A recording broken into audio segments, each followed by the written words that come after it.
Hello, my friend. Tonight we're embarking on a journey, a serene adventure back through time to a realm that is frequently misunderstood. A realm that existed long before TikTok, long before air conditioning, and absolutely before anyone ever spoke the words work-life balance.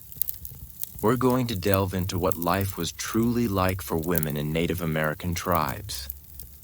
A life so distant from your comfortable bed and streaming services that, to be honest, you probably wouldn't endure even a single week. So before you settle in comfortably, take a moment to like the video and subscribe, but only if you really enjoy what I do here. And hey, let me know in the comments where you're listening from and what time it is there right now.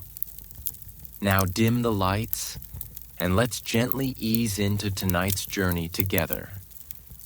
Imagine for a moment that you wake up with the sun, not to the sound of an alarm, but to the soft chirping of birds and the subtle change in light filtering through a teepee or longhouse.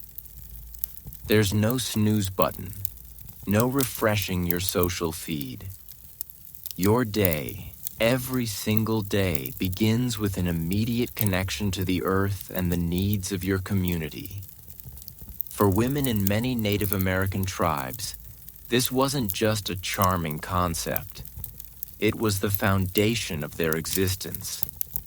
You see, the popular image of Native American women, often shown as silent, subservient figures in historical dramas, couldn't be more inaccurate.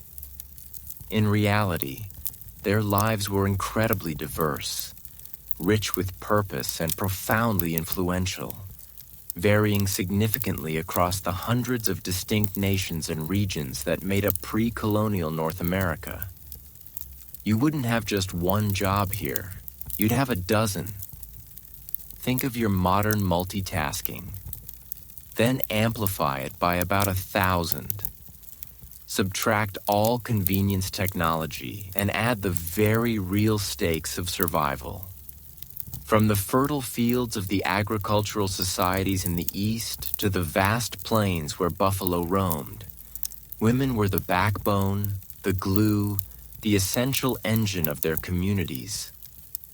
Historians still argue whether the degree of influence was universal across all tribes, but the fact of their vital contributions is undeniable. Let's take, for instance, the Haudenosaunee, also known as the Iroquois Confederacy, in what is now upstate New York. Here you'd find a society where matrilineal lineage wasn't just a concept. It was the concept. Your identity, your clan, your social standing. It all flowed through your mother's line. And it wasn't just about names on a family tree. In these nations, clan mothers held immense power. They owned the longhouses. They controlled the distribution of food. And get this, they had the authority to select and even remove chiefs. Imagine your grandmother having the power to fire the mayor. That's a pretty strong argument against the passive figure stereotype, isn't it? It certainly puts a different spin on family gatherings. But even beyond these explicit power structures, the daily economic contributions of women were staggering. If you were a woman in an agricultural tribe, you'd be the primary cultivator. You'd know the cycles of the moon, the nuances of the soil, the precise moment to plant corn, beans, and squash, the three sisters that formed the dietary staple for so many. You'd be the one nurturing these plants from seed to harvest, often employing sophisticated techniques like companion planting long before modern agriculture caught on. It's a far cry from clicking add to cart for your organic produce. And it wasn't just farming. You'd be an expert forager, knowing every edible root, berry, and herb in your territory. You'd identify medicinal plants with an almost encyclopedic knowledge, remedies passed down through generations. Imagine knowing which leaf could soothe a fever, which bark could mend a wound. It's like having a pharmacy in your backyard, only without the helpful pharmacist explaining side effects. This deep ecological knowledge wasn't just a hobby. It was a matter of life and death for your family and tribe. Even in plains tribes where the thunder of buffalo herds dominated life, women's roles were equally crucial, just different. While men hunted the massive animals, it was the women who processed every single part of the kill. You'd be responsible for skinning, tanning hides until they were soft as silk, preparing the meat for drying and preservation, and even crafting tools and clothing from bone, sinew, and fur. They say, "Waste not, want not." And in this context, it was an absolute mantra. Every piece had a purpose. You'd be turning a buffalo hide into a tipi cover, a pair of moccasins, or a winter robe. Try doing that with your latest Amazon delivery.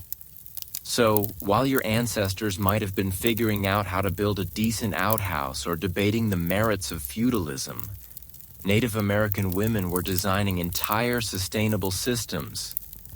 Their contributions weren't just helpful. They were absolutely essential. They weren't merely wives or mothers. They were farmers, architects, healers, artists, and often political forces in their own right. And that, my friend, is just the beginning of understanding what life was really like. As the sun climbed higher, your day wouldn't slow down. It would simply shift gears. The morning might see you in the fields, your hands deep in the soil, planting or weeding with rhythmic efficiency. But by midday, perhaps you'd be engaged in a completely different set of tasks, all equally critical. Unlike your modern existence, where work often feels separate from life, for these women, every activity was interwoven with the survival and thriving of their community. This wasn't just about personal gain. It was about collective well-being. You were a vital cog in a meticulously balanced ecosystem, both natural and social. Take, for example, the relentless process of food preparation beyond the harvest. You wouldn't just pick berries, you'd dry them for winter. You wouldn't just harvest corn, you'd grind it into meal, a laborious process often involving heavy stone tools. Imagine standing for hours rhythmically pounding corn, your muscles aching, knowing that every single grain meant sustenance for your family through the harsh winter months. This wasn't a quaint artisanal activity for Instagram. This was pure, unadulterated necessity. And historians still debate whether the sheer caloric output required for these daily tasks truly outweighed the nutritional intake, a testament to the strenuous nature of their lives. Then there's the water. No taps, no purification plants. You'd likely spend a significant part of your day fetching water from a nearby stream or river, carrying heavy vessels back to your dwelling. Depending on the terrain and the season, this could be a considerable trek, often multiple times a day. You might even have to break through ice in winter. It's enough to make you appreciate every single drip from your kitchen faucet, isn't it? Try going a day without running water. It's a surprisingly humbling experience. And what about the constant need for firewood? Keeping a fire burning for cooking, warmth, and light was an ongoing chore. You'd be out gathering fallen branches, perhaps even helping to fell smaller trees, hauling them back to camp. Every meal, every warm night depended on your ability to find and transport fuel. It was a never-ending cycle of gathering, preparing, and sustaining. A direct connection to the raw elements of nature. You truly couldn't order in if you were feeling peckish. Beyond these fundamental survival tasks, women were also the primary craftsmen and producers of goods essential for daily life. Think about every basket, every clay pot, every woven mat. These weren't factory-made. They were handmade, often by you with immense skill and patience.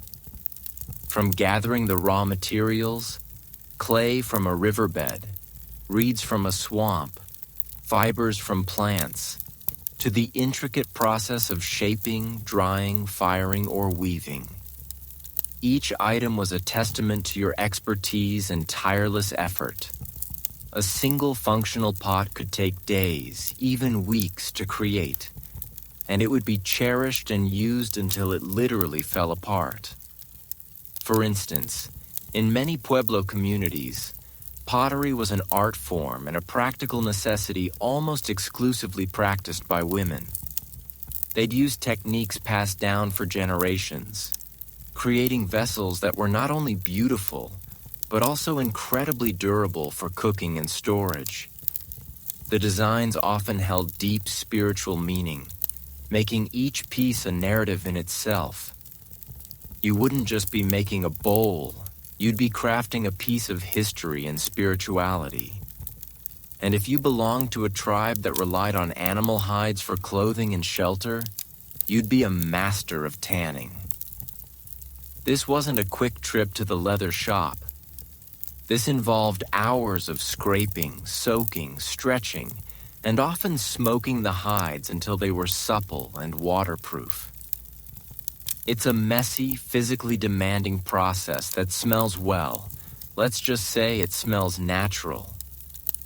But the result was warm, durable clothing and sturdy coverings for teepees or lodges. Remember that mention of processing buffalo in the Plains tribes? This was a huge part of it. The survival of your family through biting winds and freezing temperatures literally depended on your skill at turning an animal skin into protective gear. It makes buying a winter coat feel remarkably unheroic. Even your leisure time, which was scarce, often involved productive activities. Storytelling might accompany the intricate work of beadwork, quill work, or weaving, transforming simple materials into objects of beauty and cultural significance. These weren't just decorative. They often encoded tribal histories, spiritual beliefs, and social status. So while you might be relaxing your mind, your hands were still busy contributing to the cultural and material wealth of your community. This constant, varied workload instilled an incredible sense of purpose and resilience. You were not a passive observer of your life. You were an active participant, a creator, a provider. Every aching muscle, every blistered hand was a testament to your essential role. The daily grind wasn't just about surviving. It was about thriving as a collective, building a rich, complex culture through effort, ingenuity, and an unwavering connection to the land and each other. With the sun nearing its zenith, your focus would inevitably turn to the most fundamental of all human needs: food. But remember, this isn't a world of supermarkets or even corner stores. Every single morsel of sustenance, every berry, every root, every piece of meat required immense effort, specialized knowledge, and often incredible patience. This was a direct, visceral relationship with your environment, where farm to table meant your own hands in the dirt and often a long trek to gather. You couldn't just have a sudden craving for sushi.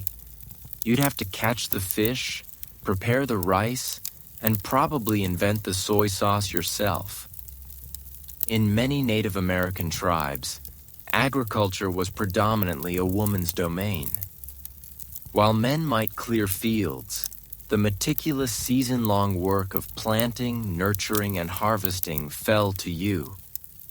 You'd be intimately familiar with the cycles of corn, beans, and squash, knowing precisely when to sow and when to reap. Imagine the delicate touch required to plant a tiny corn seed, or the back-breaking work of hilling up soil around growing plants, protecting them from wind and pests. This wasn't just gardening. It was the strategic management of your tribe's primary food source, often providing the majority of their calories for the year. This deep agricultural knowledge was passed down from mother to daughter, a living textbook of sustainable farming practices. But what if your tribe wasn't primarily agricultural? If you were part of a nomadic or semi-nomadic group, perhaps in the Great Basin or parts of the Southwest, your expertise would shift to foraging. This wasn't a casual stroll through the woods picking pretty flowers. This was systematic, informed by generations of accumulated wisdom. You'd know which plants were edible and when, which were poisonous, and which possessed medicinal properties. You'd gather wild rice, nuts, berries, roots, and seeds, processing them into flour, oils, or dried provisions. Imagine knowing precisely where to find a patch of camas root, or how to properly leach acorns to remove their bitter tannins, turning them into a nutritious, storable food source. This wasn't just about finding food. It was about transforming it into usable, safe sustenance. And historians still debate the exact caloric contributions of foraging versus hunting in different tribal diets, highlighting the often underestimated significance of women's gathering efforts. Let's not forget the incredible innovation involved in food preservation. Without refrigeration, you'd become a master of drying, smoking, and caching. Meat, berries, and vegetables would be carefully prepared to last through lean seasons. Think of pemmican, a superfood of the Plains tribes. Dried meat pounded with rendered fat and often mixed with berries. This nutritious, calorie-dense food could last for years and was often prepared by women. It's like the ultimate survival bar, only made with way more elbow grease and buffalo. Your ability to prepare and store food wasn't just about avoiding hunger. It was about ensuring the tribe's survival through harsh winters or unexpected periods of scarcity. And then there's the nuanced art of resource management. You wouldn't just gather, you'd gather sustainably. You'd know not to overharvest from one area, ensuring that the bounty would return year after year. This inherent understanding of ecological balance was a core part of Native American lifeways, often guided by women who understood the land as a living entity, a provider to be respected and nurtured. It's a concept that many modern societies are still struggling to fully grasp. Consider the diverse examples. In the Pacific Northwest, while men might fish for salmon, women were crucial in preparing and smoking vast quantities of the fish for storage, ensuring year-round access to this vital protein source. In the Southwest, women meticulously tended cornfields, but also harvested wild agave, roasting it in pits for days to create a sweet, fibrous food. Each region, each ecosystem demanded a unique set of skills and knowledge. And consistently, it was the women who held the keys to unlocking its edible treasures. So, while the men might bring in the game, it was often the women who transformed it into food, clothing, tools, and shelter. Their roles in economic production were not merely supplementary. They were foundational.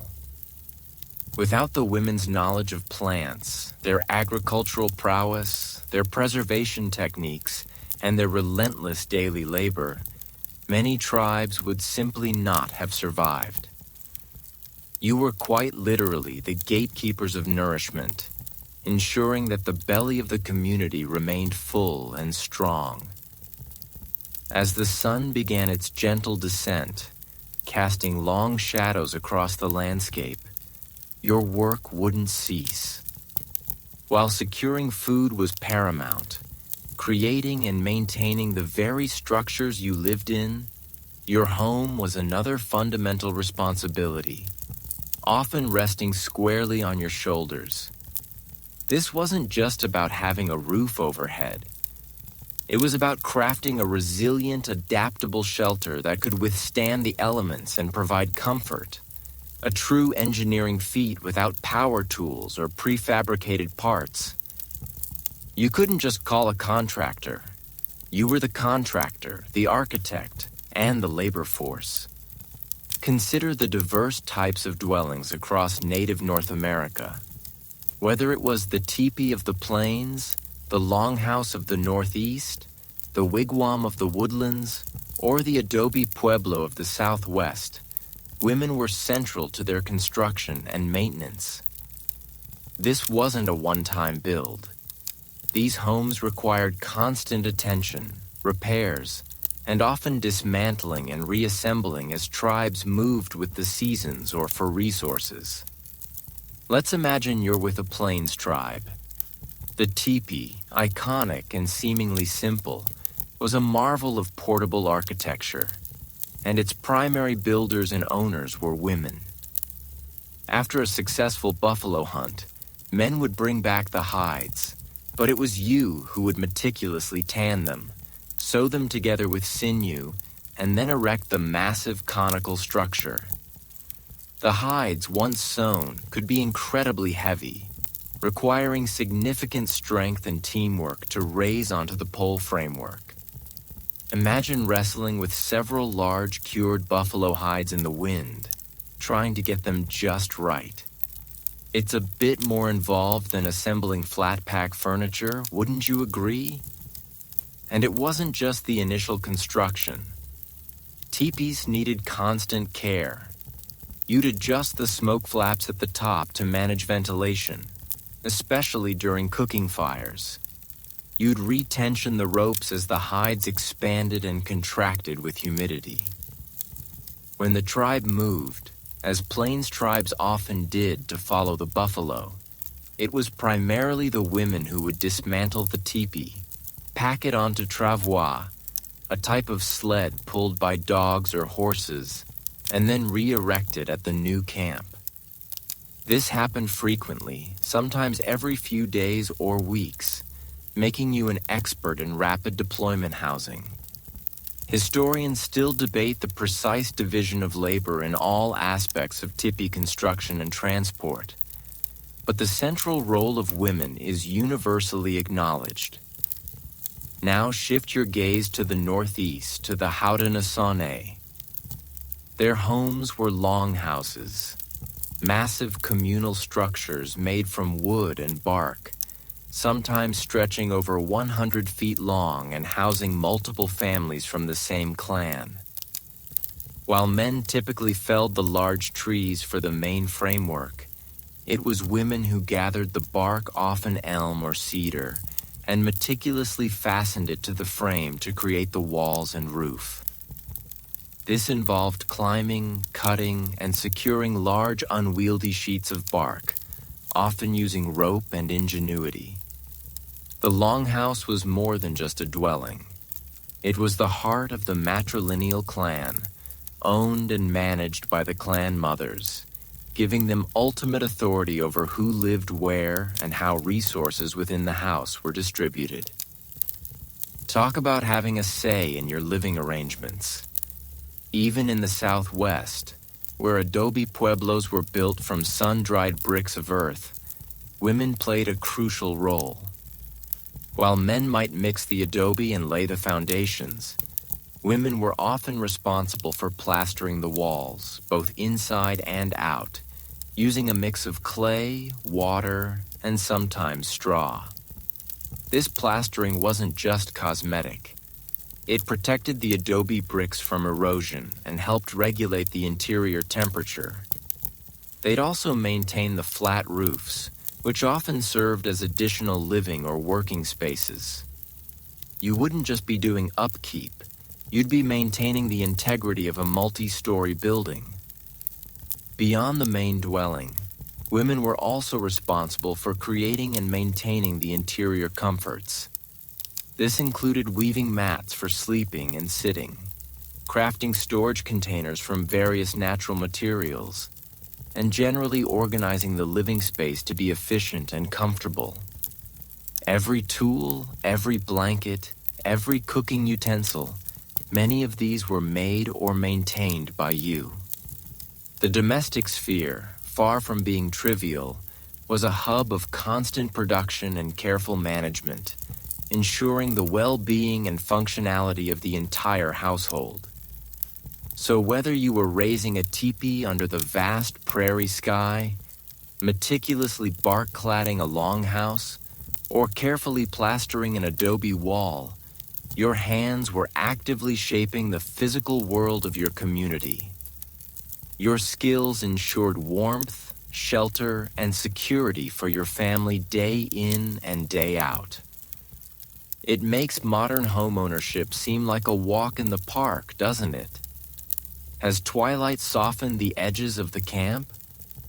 Your thoughts, and indeed your hands, would still be busy with another fundamental aspect of survival and expression: clothing and personal comfort. Forget fast fashion. Every single thread, every bead, every piece of leather you wore was a testament to hours, days, sometimes even weeks of painstaking labor. This wasn't about following trends. It was about protecting yourself from the elements, signifying your identity, and honoring the materials gifted by the natural world. Imagine for a moment the sheer effort involved in creating a single outfit. If you were a woman of the plains, the journey from rawhide to a finished dress or pair of moccasins was epic. It started with the aforementioned tanning process, transforming tough animal skins, buffalo, deer, elk, into soft, pliable leather. This wasn't just physical labor. It was a sensory experience. The smell of brains or woods used in the curing process. The feel of the hide as it slowly softened under your relentless scraping and stretching. It's a bit more involved than swiping your credit card online, isn't it? Once the hides were perfectly supple, the real artistry began. You would cut and sew them using bone needles and sinew thread, often incorporating intricate patterns that were not just decorative, but also carried deep cultural meaning. A stitch wasn't just a stitch. It was part of a larger story, a family tradition, or a tribal identifier. And then came the embellishment. Beadwork, quill work, and shell adornments weren't just pretty additions. They were vibrant expressions of identity, status, and spiritual connection. Think about quill work. Before glass beads became widely available through trade, porcupine quills were a primary decorative medium. Imagine gathering dozens, perhaps hundreds, of sharp quills, then meticulously softening, dyeing, and flattening them before patiently stitching them onto leather or bark. Each quill had to be individually worked, then folded and sewn down with incredible precision to create geometric patterns or narrative scenes. It was a slow, meditative process that demanded immense focus and a steady hand. Historians still debate the specific origins of many of the intricate patterns, highlighting the depth of this artistic tradition. It really makes you appreciate your machine-washed, mass-produced t-shirt, doesn't it? Even the simplest items like blankets or wraps required significant effort.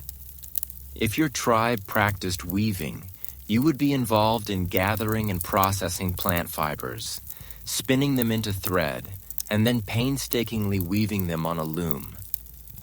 This could be a backstrap loom where your own body tensioned the warp threads, or a larger upright loom creating beautiful durable textiles for warmth, carrying goods, or ceremonial purposes. The patterns woven into these textiles were often unique to your tribe or clan, serving as visual markers of identity and skill. And it wasn't just clothing for yourself. You were responsible for dressing your entire family from infancy to old age. Imagine creating dozens of moccasins over a lifetime, each pair perfectly fitted and robust enough to withstand endless walking over varied terrain. Each piece of clothing, each bag, each pouch you made was not merely functional. It was imbued with care, purpose, and cultural significance. You wouldn't discard a worn-out item casually. You might repair it, repurpose it, or respectfully return it to the earth. This constant creation of textiles and adornments wasn't just a chore. It was a deeply ingrained part of a woman's identity and contribution to the community's well-being. Your skill in these areas brought respect, and your creations showcased the beauty and resilience of your culture. It was a tangible way to express love, creativity, and dedication. So the next time you slip on your favorite comfortable clothes, take a moment to imagine the world in which every fiber, every stitch told a story woven by hand, patience, and absolute necessity. As the sun began to dip below the horizon, painting the sky with hues of orange and purple, another profound aspect of a woman's life would come to the fore: motherhood. This wasn't merely a biological function. It was the sacred duty of raising the next generation, ensuring the continuity, strength, and cultural integrity of the tribe. You were not just a parent. You were a primary educator, a cultural guide, and a protector, shaping the future of your entire community. Imagine the sheer physical demands of childbirth in a world without modern medicine. While tribes often had skilled midwives and extensive knowledge of herbal remedies to assist, the process was inherently risky. Yet, life continued, and the birth of a child was a moment of profound joy and communal significance. From the moment a new life entered the world, you as a mother embarked on a journey of constant vigilance and nurturing. Infancy was a period of intense physical closeness. Many Native American cultures practiced co-sleeping and on-demand feeding, fostering a deep bond between mother and child. Babies were often carried in cradle boards, expertly crafted to be both comfortable for the infant and practical for the mother, allowing you to continue your daily tasks foraging, preparing food, crafting, while keeping your baby secure and close. This wasn't just a convenience. It was a constant, intimate connection teaching the child from birth about the rhythms and sounds of tribal life.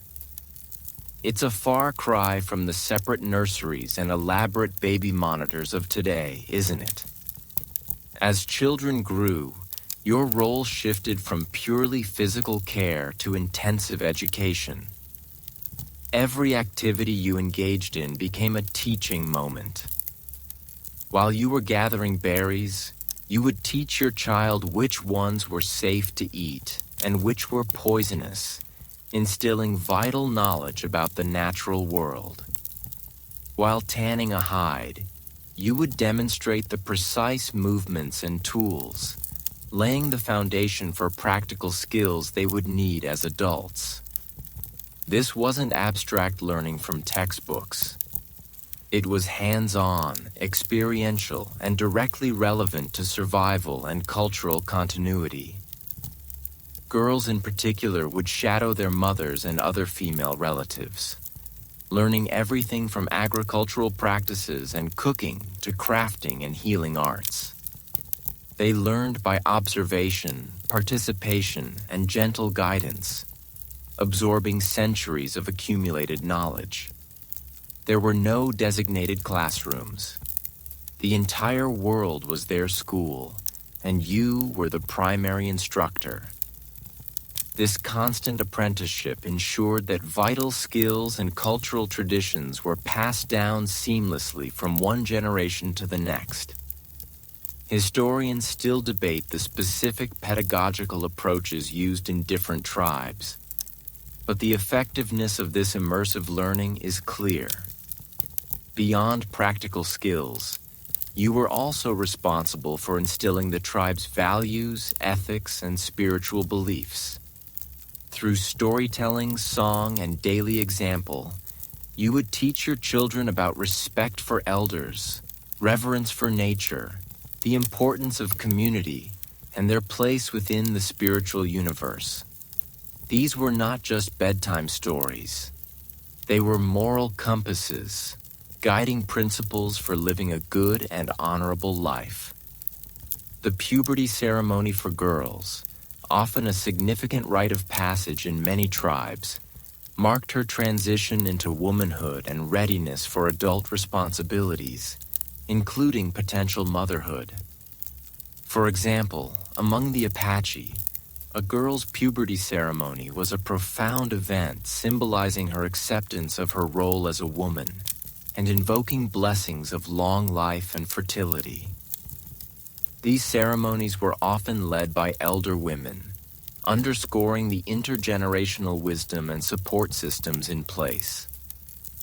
Motherhood, therefore, was a deeply respected and central role within Native American societies. Your ability to nurture, educate, and guide your children directly impacted the future well-being and resilience of the entire tribe. It wasn't just about individual families. It was about the collective survival and flourishing of a people. You were in essence an architect of human potential, building the very foundations of your society through the lives you nurtured. It's a responsibility that makes every other task seem almost trivial by comparison. As the evening shadows deepened, perhaps a cool breeze rustled through the leaves outside your dwelling. You might reflect on something profound about your society. The very fabric of its identity often ran through you, the women. This wasn't a patriarchal world where power exclusively flowed through men. In many Native American tribes, matrilineal lines were not just a social structure, but a bedrock of power, heritage, and influence.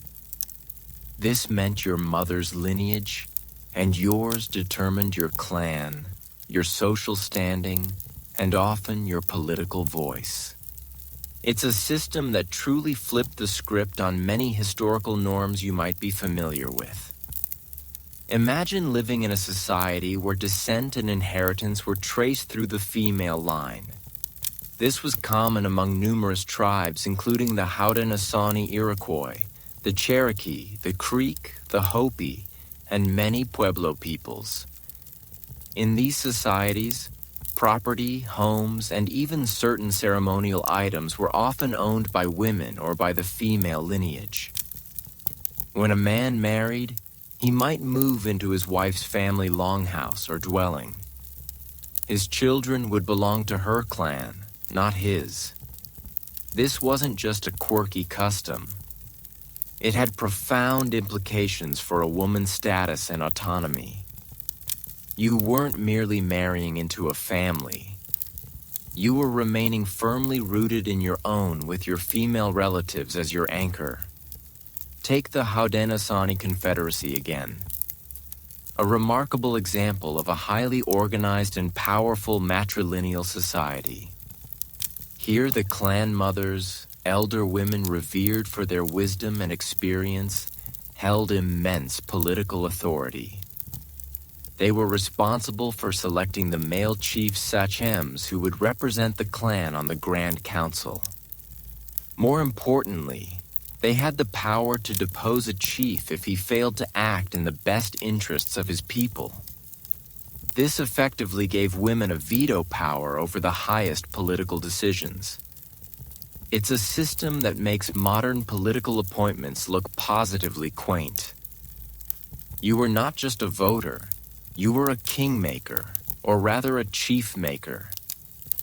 This matri-focused structure extended to daily life. In a longhouse, it was the elder women who managed the household, controlled the communal food stores, and ensured harmony among the multiple families living under one roof. Your voice in these communal decisions would carry significant weight because your lineage was the foundation of the home itself. This meant that while men might be visible as warriors or hunters, the invisible steady hand guiding the community often belonged to the women.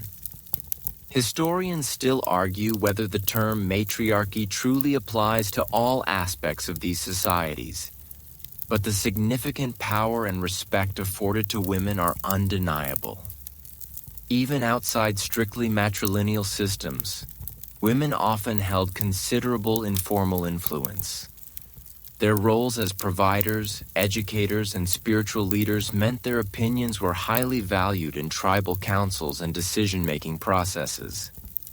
In many Plains tribes, for example, while men were the primary hunters and warriors, women often owned the teepees and their contents, giving them a form of property ownership and control that was rare in many other parts of the world at the time.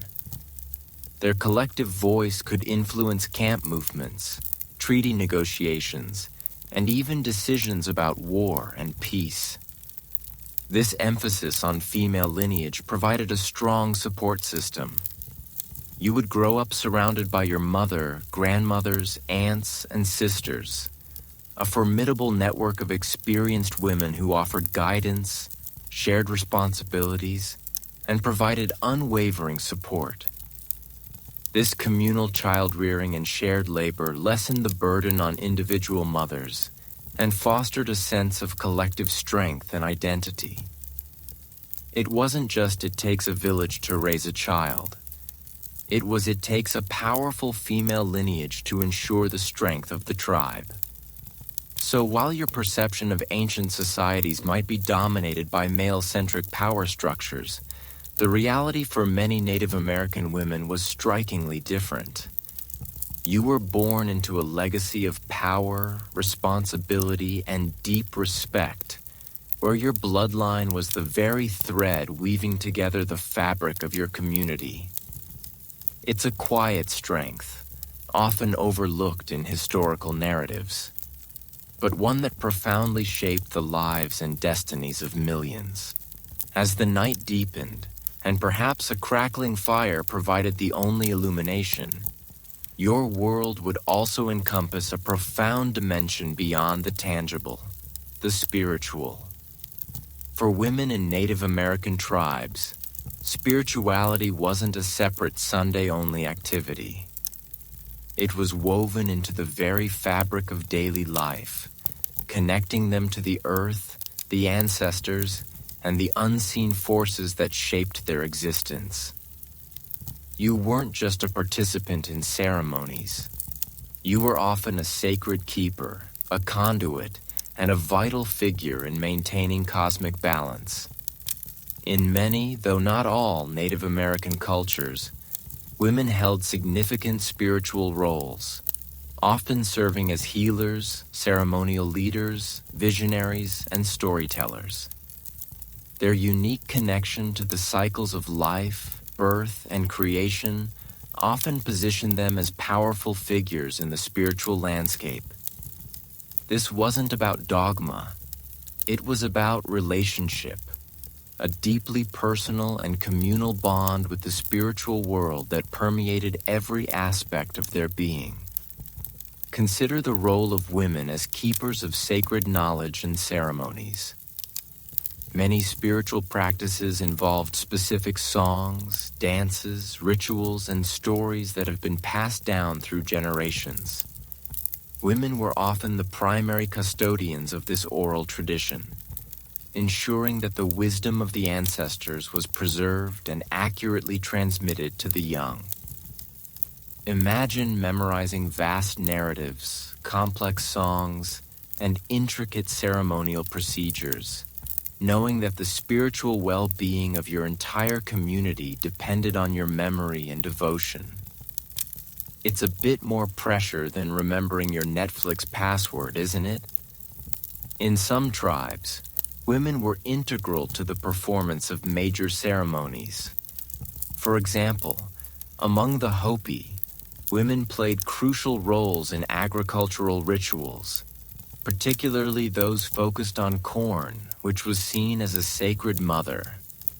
They were responsible for tending the corn physically, but also spiritually, ensuring its fertility and abundance through prayer, song, and ritual. These weren't just symbolic gestures. They were seen as direct interactions with the forces that sustained life. Historians still debate the precise interpretations of these gendered spiritual roles, but the intertwining of female identity with agricultural and life-giving forces is widely acknowledged. Furthermore, women often served as spiritual advisors, dream interpreters, and visionaries. Their insights and connection to the spirit world were highly valued, and their counsel sought in times of crisis or uncertainty. They might interpret dreams that guided tribal decisions or embark on personal vision quests that brought spiritual power and direction to the community. This often meant spending time alone in nature, fasting and praying, seeking guidance from the spirits. It's a level of introspection and spiritual commitment rarely seen in our modern bustling world. The sacredness of life, particularly new life, often placed women at the center of birth and naming ceremonies. As givers of life, mothers and grandmothers often had special spiritual authority in these significant transitions.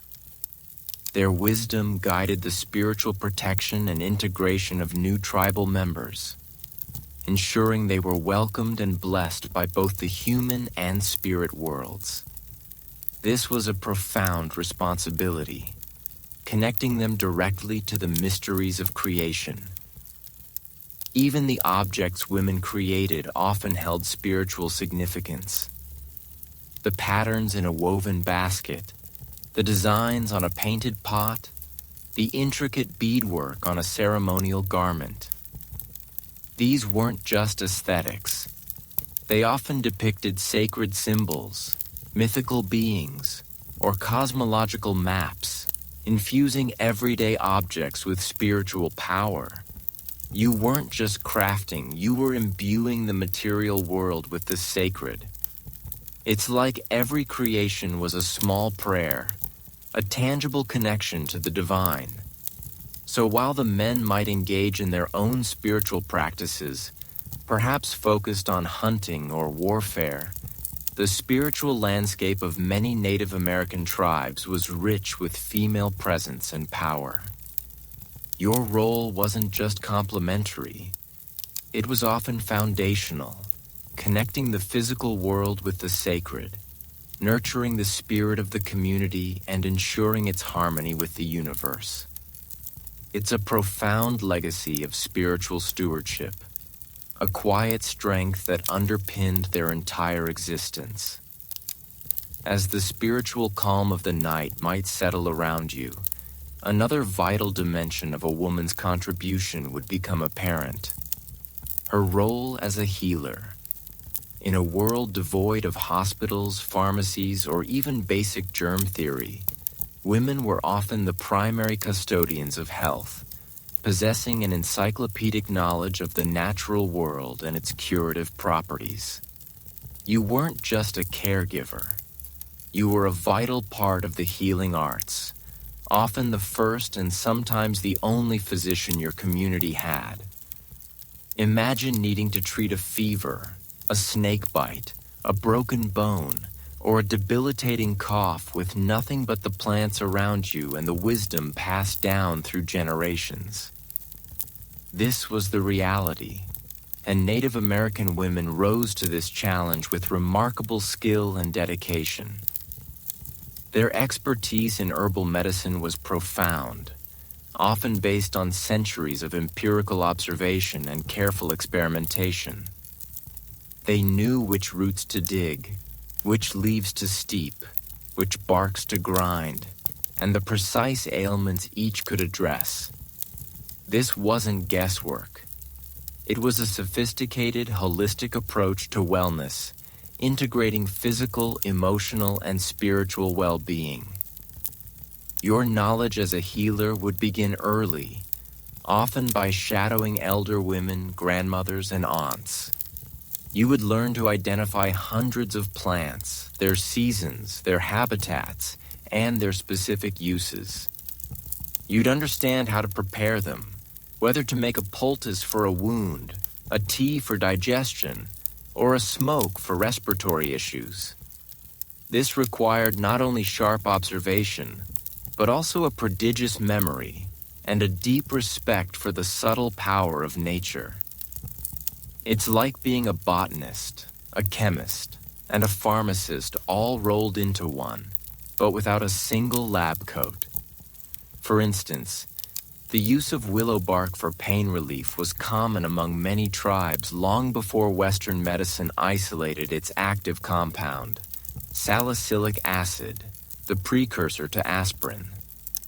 Or consider the application of various plant materials to stop bleeding or disinfect wounds. These weren't random discoveries. They were the result of meticulous generations-long research and development. Historians still debate the specific efficacy of certain traditional remedies compared to modern pharmaceuticals.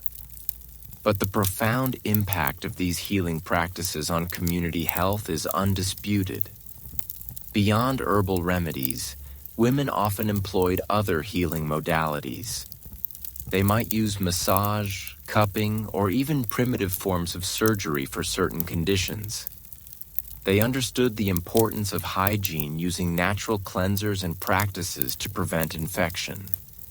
And critically, they recognized the link between physical health and emotional or spiritual well-being. A healing ceremony might involve not just a plant medicine, but also prayer, song, and storytelling to address the spiritual roots of an illness. You weren't just treating symptoms, you were treating the whole person. The role of a midwife was also almost exclusively held by women, a position of immense trust and importance.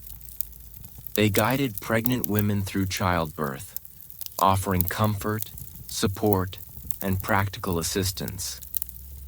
They knew which herbs could aid labor, how to manage complications, and how to care for both mother and newborn in the crucial postpartum period.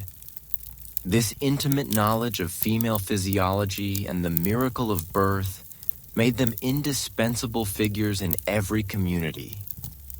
Their calm presence and ancient wisdom brought solace and safety to one of life's most vulnerable moments. So whether you were tending to a child's fever, setting a broken bone, or assisting in a difficult birth, your hands and your knowledge were the front line of healthcare. Your dedication to healing was a profound act of service, rooted in a deep understanding of the natural world and an unwavering commitment to the well-being of your people. It's a legacy of care and wisdom that continues to resonate today. As the whispers of the night deepened, and perhaps the scent of wood smoke still lingered in the air, your hands, tired from the day's practical labors, would often turn to another essential realm, art and craft. This wasn't just a leisure activity. it was a profound expression of culture, identity, and spirit, transforming raw materials into objects of beauty, utility, and deep meaning. You weren't merely a craftswoman. You were an artist, a storyteller, and a keeper of visual heritage. Imagine for a moment the vast array of materials you'd work with. Clay from the riverbanks, plant fibers from the marshes, animal hides from the hunt, quills from the porcupine, even tiny shells or fragments of stone. Each material demanded a unique skill set and a respectful understanding of its properties. There was no mass production line. Every single piece was handcrafted, imbued with patience, skill, and often spiritual intention. Take pottery, for instance. In many tribes, particularly in the Southwest among the Pueblo peoples, pottery was almost exclusively the domain of women. You would learn how to select and process the right kind of clay, how to coil it meticulously into various shapes, from large storage jars to cooking pots and ceremonial vessels, and how to smooth and polish the surfaces. Then would come the firing, often in outdoor pits, a delicate process requiring precise control over temperature. And finally, the painting using natural pigments derived from minerals and plants to create intricate geometric patterns, animal motifs, or sacred symbols. Each pot wasn't just a container. It was a canvas telling stories, depicting cosmology, or simply celebrating the beauty of the world. It's a creative process that puts your ceramic coffee mug to shame, isn't it? Or consider basket weaving, a craft practiced by women across nearly all Native American cultures, albeit with vastly different styles and materials. From the tightly coiled baskets of California tribes, so waterproof they could hold water, to the practical burden baskets of the Plateau peoples, each basket was a masterpiece of engineering and artistry. You would spend countless hours gathering and preparing the materials. Willow, cedar, spruce root, bear grass, then painstakingly weaving them into complex patterns. These patterns were often unique to your tribe or even your family, serving as visual signatures. Historians still debate the specific symbolic meanings of certain patterns across different weaving traditions, highlighting their rich cultural depth. And we can't forget quill work and beadwork, stunning forms of adornment that transformed utilitarian items into works of art. As mentioned before, porcupine quills were softened, dyed with natural plant dyes, and then flattened and stitched onto hides or birch bark, creating dazzling, colorful designs. Later, with the arrival of European trade, glass beads became a new, vibrant medium. You would spend endless hours meticulously stitching tiny beads onto clothing, bags, and ceremonial objects, creating incredibly intricate patterns that could convey status, clan affiliation, or spiritual messages. This wasn't just decorative. It was a form of visual language, a way to communicate and celebrate identity. It's like wearing your autobiography, but far more beautiful. Even everyday tools and implements made by women for household use often possessed an aesthetic quality beyond their mere function.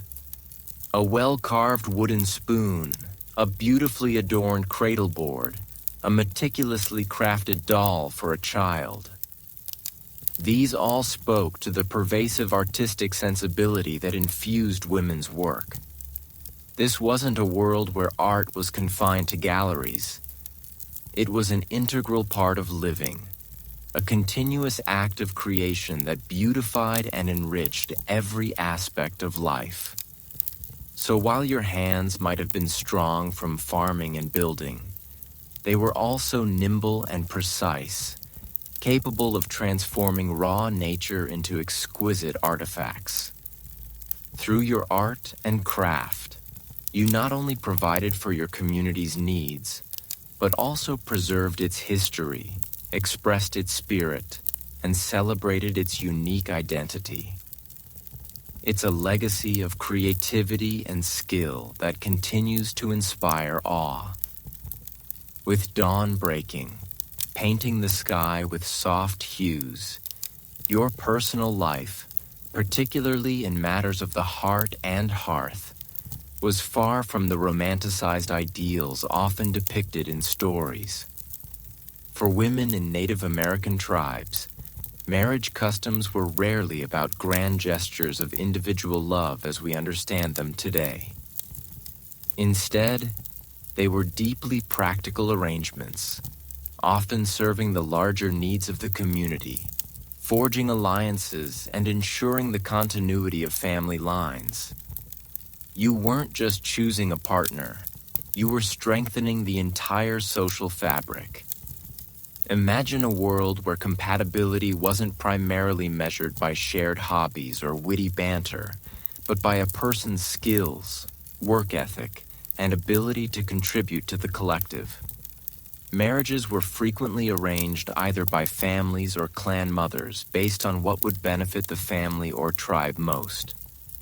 This could mean uniting two powerful families, strengthening trade relations with another band, or simply ensuring a good, productive partnership that would lead to healthy children and a well-managed household. It might not sound like a fairy tale, but it was a pragmatic approach to ensuring collective survival and prosperity. Historians still debate the degree of individual choice allowed within these arranged marriages across various tribes, but the communal aspect was undeniably central. The process of forming a union varied wildly from tribe to tribe. In some communities, a man might offer gifts to the woman's family, demonstrating his ability to provide and his respect. In others, particularly matrilineal societies like the Hodani, the woman's family held significant sway and her consent or that of her clan mother was paramount. A quirky tidbit among some groups. A period of trial marriage might even exist, where a couple would live together for a time to see if they were compatible before a more formal union was recognized. This pragmatic approach allowed for a degree of personal assessment rarely seen in other historical contexts. The exchange of gifts was a common practice, but it wasn't a bride price in the exploitative sense often found elsewhere. Instead, it was more of an acknowledgement of the value of both individuals and the new bond being formed. Gifts often flowed both ways from the groom's family to the bride's and vice versa, signifying the reciprocal nature of the alliance. This wasn't about buying a wife. It was about honoring the new kinship ties being established. Once married, your roles would be clearly defined yet interconnected. As we've discussed, you would be responsible for domestic duties, agriculture, gathering, and crafting, while your husband might focus on hunting, warfare, and certain ceremonial duties. However, these roles were rarely rigid in the sense of one being superior to the other. Both were seen as equally vital contributions to the household and the tribe. You were partners in survival, each bringing essential skills to the table. It's like a meticulously choreographed dance where every step has a purpose. Polygamy, particularly polygyny, one man with multiple wives, was practiced in some tribes, though it was often limited to chiefs or wealthy individuals. This wasn't necessarily a sign of women's subjugation. Sometimes it was a practical solution for labor-intensive societies where more hands meant more productivity. Often in such cases, the wives might be sisters, a practice known as sororal polygyny, which was believed to foster harmony and cooperation within the household. Imagine sharing your kitchen with your sister. Times 2 or 3, it could either be wonderfully cooperative or a recipe for domestic chaos depending on the personalities involved. Overall, marriage was a cornerstone of tribal society, a means of perpetuating family lines, building social networks, and ensuring the stability and strength of the community. Your role within this structure was profoundly important, not just as a wife or mother, but as a crucial link in the chain of kinship and a contributor to the collective prosperity. It was a union not just of two individuals, but of two families, two clans, or even two tribes, bound together by mutual benefit and shared destiny. As the early morning light filtered through the dwelling, casting patterns on the floor, you might consider another fascinating aspect of Native American marital life that often surprises modern observers: the relative ease and acceptance of divorce and autonomy.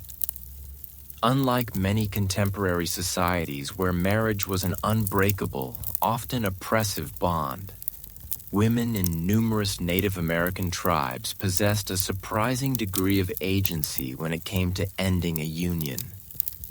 You weren't trapped. You often had the power to walk away. Imagine a world where leaving a marriage wasn't a social scandal or a legal battle, but a recognized, sometimes even common part of life. While marriage was important for community stability, the well-being and harmony of the individuals within it were also highly valued. If a union proved incompatible, unproductive, or simply unhappy, separation was often straightforward and accepted. This stands in stark contrast to European societies of the same period, where divorce was often impossible, especially for women, or required complex legal and religious intervention. In many tribes, particularly matrilineal ones like the Haudenosaunee, the ease of divorce was particularly pronounced for women. Since the home belonged to the woman and her clan, a man who displeased his wife might simply find his belongings placed outside the longhouse door. It was a clear, unspoken signal. You're out. No lengthy arguments, no court dates, just a silent, definitive eviction notice. It's an efficient, if somewhat abrupt, method of marital dissolution. Wouldn't you agree? Reasons for divorce could vary. Incompatibility, neglect, laziness, or even simply a desire for a different partner. The primary concern was often whether the couple was effectively contributing to the community and maintaining harmony within the household. If not, separation was seen as a pragmatic solution rather than a moral failing. Children typically remained with the mother and her clan, reinforcing the strength of the matrilineal line and ensuring their continued care within the established support system.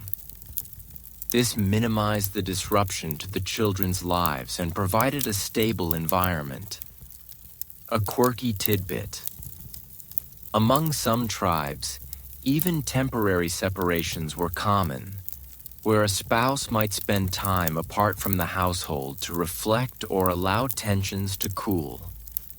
This fluidity highlights a more adaptable approach to relationships than rigid, lifelong contracts. It's almost like a timeout for adults, but with significantly more impact on living arrangements. While men also had the ability to initiate divorce, it was often easier for women, especially in those societies where property and lineage flowed through them. This granted women a degree of autonomy and control over their lives that was truly remarkable for the era. It meant you weren't compelled to stay in an abusive or unfulfilling relationship. You had the power to seek a better situation for yourself and your children. Historians still debate the specific social pressures that might have influenced these decisions, but the framework for female agency was clearly present. This cultural acceptance of divorce also underscored the importance of individual happiness and communal harmony. A miserable couple could disrupt the entire household, affecting everyone from the children to the wider clan. By allowing for separation, tribes often prioritize the overall well-being of their members and the smooth functioning of their social units. So, while modern notions of romantic love and marriage can feel all-consuming, for Native American women, the emphasis was often on practical partnership and the freedom to pursue a fulfilling life, even if it meant ending a union that no longer served its purpose. It's a powerful reminder that traditional doesn't always mean rigid, and that respect for personal autonomy can manifest in unexpected ways across different cultures. As the campfire embers glowed, casting dancing shadows on the faces gathered, you might notice the quiet reverence extended towards certain members of the community, the elder women. Their presence wasn't just tolerated, it was celebrated, revered for the invaluable wisdom, experience, and historical memory they embodied. For women in Native American tribes, reaching old age often meant ascending to a position of profound respect and influence. You weren't just growing old. You were becoming a living library, a guiding star, and a powerful voice. Imagine a world where wrinkles weren't something to hide, but badges of honor. Each line telling a story of resilience, knowledge, and survival. Elder women were often the custodians of tradition, the living repositories of tribal history, ceremonial knowledge, medicinal remedies, and practical skills.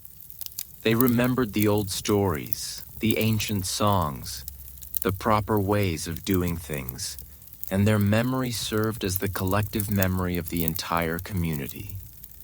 It was through their continued guidance that cultural identity was maintained and passed down to younger generations. Losing an elder was like losing an entire chapter of your history book, only far more profound. Their wisdom wasn't just academic, it was practical. They had lived through countless seasons, witnessed periods of abundance and scarcity, endured hardships, and celebrated triumphs.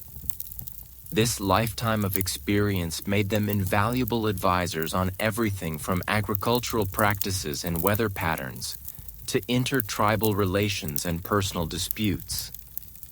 When a difficult decision needed to be made, it was often the elder women whose counsel was sought and respected. Their seasoned perspective offered a calm, steady hand, drawing from a deep well of collective experience. Historians still argue about the precise mechanisms through which this authority was exercised in all tribal councils, but their influence on daily life and major decisions is clear. In matrilineal societies, elder women, particularly the clan mothers we spoke of earlier, held explicit political power. They weren't just consulted, they made decisions. They could appoint or remove chiefs, control communal property, and wield significant influence over alliances and peace treaties. Their age and experience was seen as qualifications for leadership, proving their judgment and dedication to the well-being of the people. This was a system where wisdom trumped youthful exuberance, a charmingly sensible approach. Beyond formal roles, elder women also played crucial parts in daily life. They were often the primary educators for young children, especially girls, patiently teaching them essential skills like weaving, pottery, or hide preparation. Their gentle guidance and extensive knowledge ensured that traditional crafts and lifeways continued. They also provided child care, allowing younger mothers to participate in other communal activities. It's like having an always-on, highly experienced, and deeply loving support system for child rearing. A quirky tidbit, in some tribes, elder women were even responsible for upholding moral codes and resolving disputes within the family or clan. Their respected status allowed them to mediate conflicts and ensure harmony, sometimes through gentle persuasion, other times through firm pronouncements. Imagine your grandmother settling a neighborhood squabble with an unassailable aura of authority. The respect shown to elder women was deeply ingrained in the culture. Younger generations were taught to listen, to learn, and to care for their elders. Their needs were prioritized, and their presence was a source of comfort and security. It was a reciprocal relationship. The elders provided guidance and wisdom, and the community provided care and honor. So as you reflect on the lives of Native American women, remember that their journey didn't diminish with age. Instead, it blossomed into a period of profound influence and reverence, where their accumulated wisdom became the guiding light for the entire community. They were the anchors of tradition, the keepers of memory, and the enduring heart of their people. In the stillness of the night, as faint sounds of the natural world might reach your ears, it's worth considering how Native American women navigated a sphere often perceived as exclusively male: war and peace. While men were typically the warriors and diplomats in formal councils, women held powerful, albeit often indirect, influence over tribal conflicts, alliances, and peacemaking efforts. Their roles were subtle yet undeniably crucial, proving that power takes many forms. Think of the stakes involved. A decision to go to war or to make peace profoundly impacted every member of the tribe. For women, this meant potential loss of husbands, sons, and brothers, disruption of daily life, and the very real threat of attack or displacement. Given these profound consequences, it's no surprise that their voices, often expressed through informal channels or through the authority of clan mothers, carried immense weight in these critical deliberations. You weren't on the battlefield, but your family and home were often the reason for the battle or the ultimate beneficiaries of peace. In many societies, particularly matrilineal ones, women held the ultimate say in whether a war party would be sanctioned or whether captives would be adopted or executed. Among the Haudenosaunee, for example, clan mothers had the power to prevent their sons from going to war, and their decision could halt an expedition. They were also instrumental in deciding the fate of prisoners of war, often having the final word on whether they would be integrated into the tribe or put to death. This gave them immense moral authority, acting as the conscience of the Confederacy when it came to life and death decisions. This is a level of anti-war protest power that modern activists can only dream of. Women also played a crucial role in sustaining warriors during conflict. They were responsible for preparing food, making and repairing clothing, and providing medicinal care for the injured. Their consistent labor ensured that fighting men were well supplied and healthy enough to protect the tribe. Without their efforts on the home front, sustained military action would have been impossible. It's the behind-the-scenes logistical mastery that often goes unnoticed, but is absolutely vital. Moreover, women frequently acted as peacemakers and diplomats.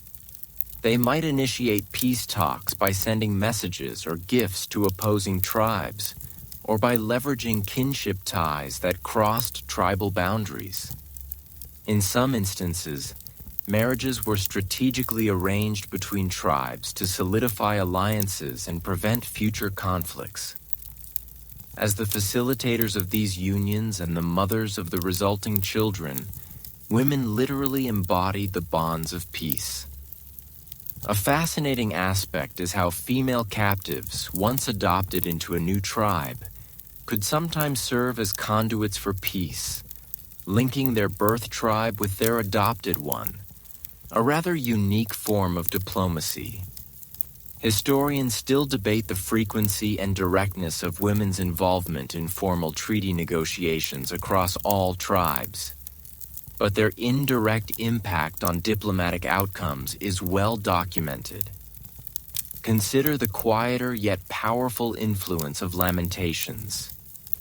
If a tribe was suffering significant losses in battle, the public mourning and expressions of grief by women could serve as a powerful signal to male leaders that enough was enough, influencing a decision to seek peace.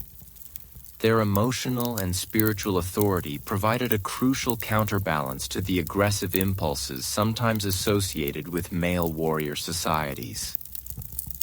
The contribution of women to the spheres of war and peace demonstrates that leadership and power weren't confined to overt displays of strength.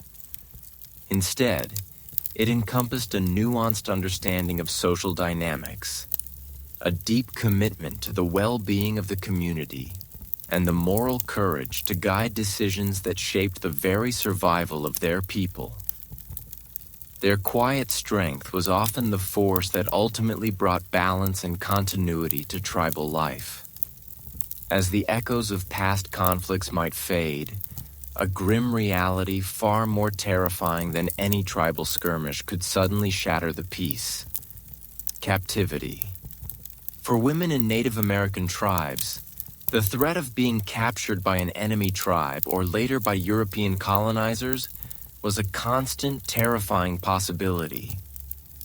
Yet, in the face of such an unthinkable ordeal, their resilience and capacity for adaptation often shone through in astonishing ways. You weren't just a victim. You were a survivor, often forced to forge a new life in unimaginable circumstances. Imagine the sudden chaos of a raid. Screams, fire, the terror of being torn from your family, your home, everything familiar.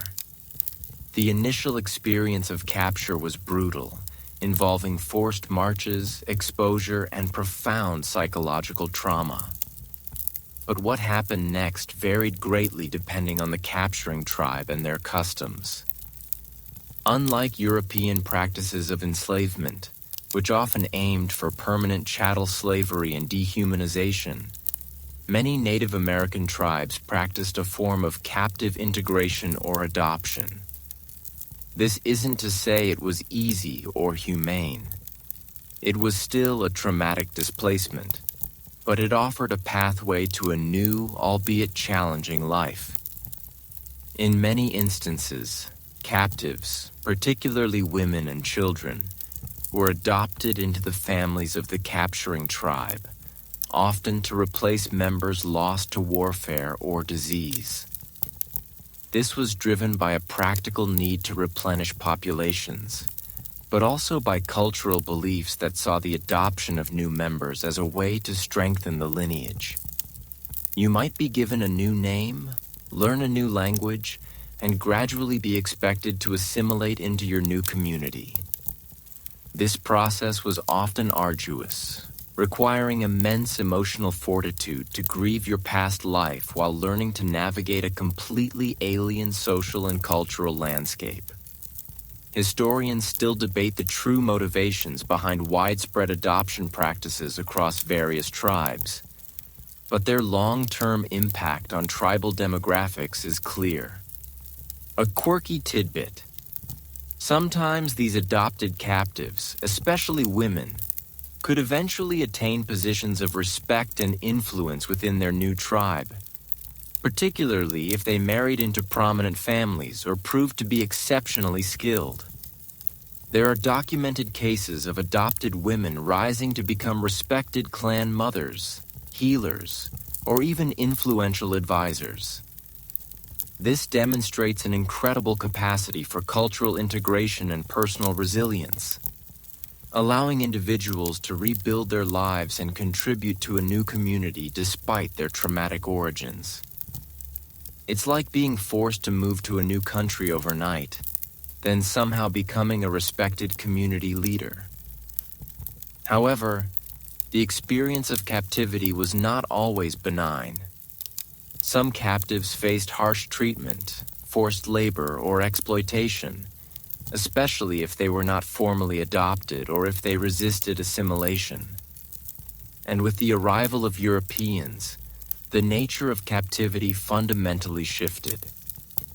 European and later American forces often took Native women captive for different purposes, as forced laborers, sexual slaves, or as bargaining chips in conflicts. This form of captivity was generally far more brutal and offered little to no hope of integration or eventual freedom, leading to immense suffering and loss of life. The narratives of women surviving captivity, whether by intertribal adoption or enduring the horrors of European enslavement, are powerful testaments to human endurance. They speak to an unyielding will to live, to adapt, and to find agency even in the most dehumanizing circumstances. Their stories, often untold or minimized in mainstream history, highlight not just profound suffering, but also remarkable strength and an unwavering spirit in the face of unimaginable adversity. The world, as you knew it, began to crack and splinter, not from an internal tribal conflict, nor from a seasonal famine, but from an entirely alien force arriving on your shores. The impact of colonization, the arrival of Europeans, was not a gradual shift. It was a cataclysmic upheaval that dramatically and often tragically reshaped the lives of Native American women, tearing at the very fabric of their traditional roles and societal structures. You were about to witness and endure a transformation far beyond anything your ancestors could have imagined. Imagine your sophisticated, interconnected world where women held vital roles in agriculture, decision-making, and spiritual life, suddenly being confronted by a culture that largely viewed women as property, relegated them to the domestic sphere, and dismissed their traditional contributions. This clash of worldviews wasn't merely a misunderstanding. It was a fundamental assault on the existing balance of power and gender dynamics within Native societies. The meticulously woven tapestry of your culture began to unravel, thread by painful thread. One of the most immediate and profound impacts was the introduction of patriarchal norms. European colonizers, steeped in their own male-dominated societies, often refused to acknowledge the authority or influence of Native women. They sought to negotiate only with male chiefs, bypassing the powerful clan mothers or female leaders who traditionally held sway. This systematically undermined women's political power and prestige within their own communities, gradually shifting authority towards men who could interact with the newcomers. It's like rewriting the rules of the game mid-play. Only the stakes are your entire way of life. The economic roles of women also underwent dramatic shifts. As trade with Europeans expanded, hunting for furs and hides to exchange for European goods became increasingly central to tribal economies. This elevated the importance of male hunters while often diminishing the perceived value of women's traditional roles as agriculturalists and gatherers. Suddenly, your vital work feeding the community seemed less valuable in the eyes of the traders than a beaver pelt. This wasn't because your work was less valuable, but because the newcomer's economic system privileged different forms of labor. Historians still debate the extent to which native men themselves adopted these new hierarchies, but the pressure from European interactions was immense. Furthermore, the introduction of new technologies and goods, while seemingly beneficial, also altered women's traditional crafts. Metal pots replaced pottery. Woven cloth supplanted laborious hide preparation, and manufactured tools diminished the need for traditional crafting skills. While some tasks became easier, it also meant a loss of traditional knowledge and the cultural significance embedded in handmade items. It's a bit like getting a robot vacuum cleaner, but then realizing you've forgotten how to hold a broom and part of your identity went with it. The very concept of land ownership was alien to many native peoples who viewed land as a communal resource. Europeans, with their emphasis on private property, began to enclose and claim ancestral lands, disrupting traditional hunting grounds, agricultural fields, and foraging areas that women had meticulously managed for generations.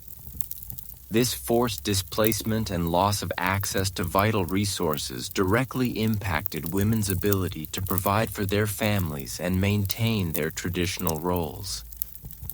Even the spiritual landscape was assaulted. Christian missionaries actively sought to convert native peoples, often demonizing traditional spiritual practices and undermining the roles of female spiritual leaders and healers. The spiritual authority of women, so central to many indigenous belief systems, was directly challenged and sometimes violently suppressed. So, as European ships multiplied on the horizon and settlements grew, the lives of Native American women, once rich with purpose and influence, became increasingly vulnerable.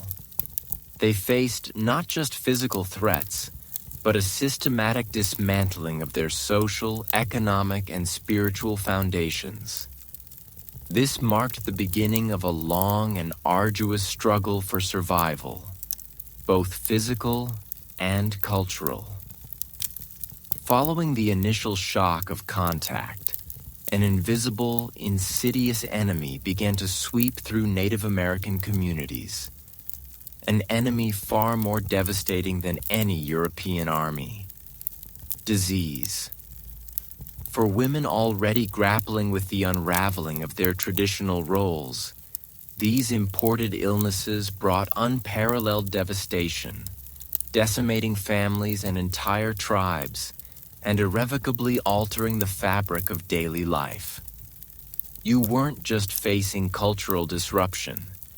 You were facing a plague, an unseen terror that stole your loved ones and left gaping holes in your world.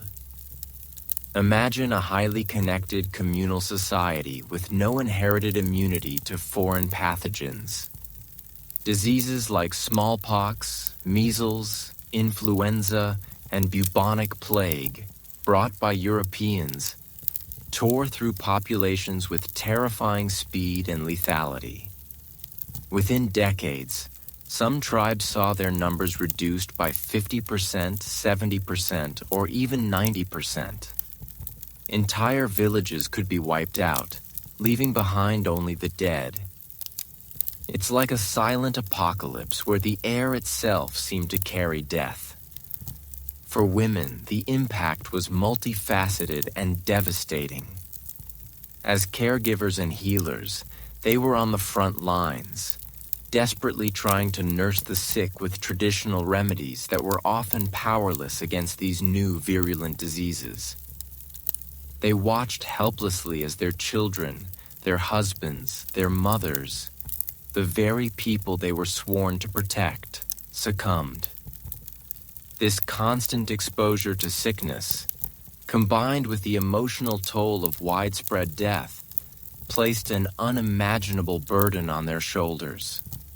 Historians still debate the precise mortality rates for specific epidemics in different regions, but the scale of the demographic collapse is undeniable. the loss of life had profound social consequences. Families were shattered. Kinship networks that had provided support and identity for generations were broken. The death of elders meant the irretrievable loss of vital knowledge, traditional stories, ceremonial practices, medicinal secrets, and historical memory. Imagine losing nearly all the librarians in your community along with the entire library. This cultural void was deeply painful and difficult to recover from, particularly impacting women who were often the primary custodians of this oral heritage. Moreover, the demographic collapse disproportionately affected certain age groups, creating imbalances that further strained communities. The loss of reproductive age women impacted birth rates, while the loss of children meant the future generations were dramatically diminished. The constant cycle of grieving and attempting to rebuild with fewer hands and fewer experienced individuals became a defining characteristic of life for many survivors. It made every new birth a miracle and every healthy child a beacon of hope. The psychological impact was immense. Survivors carried the trauma of witnessing mass death, often feeling isolated and overwhelmed. The spiritual beliefs of some tribes were also challenged as they struggled to understand why their traditional medicines and spiritual practices seemed powerless against these unseen invaders. This led to periods of deep despair and questioning, even as communities fought to maintain their cultural integrity. Despite the overwhelming grief and disruption, Native American women continued to adapt and resist in various ways.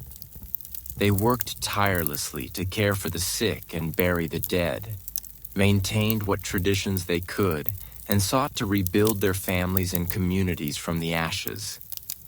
Their resilience in the face of such relentless biological warfare is a testament to the enduring strength of the human spirit. But the scars of these epidemics, both physical and cultural, ran deep and would shape their lives for generations to come. As the invisible hand of disease continued its relentless sweep, another equally insidious force began to systematically dismantle your identity: forced assimilation.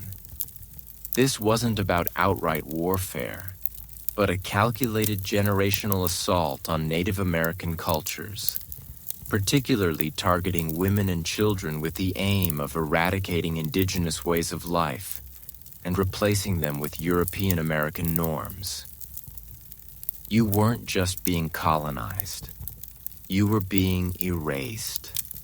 Your traditions demonized, and your very essence deemed uncivilized.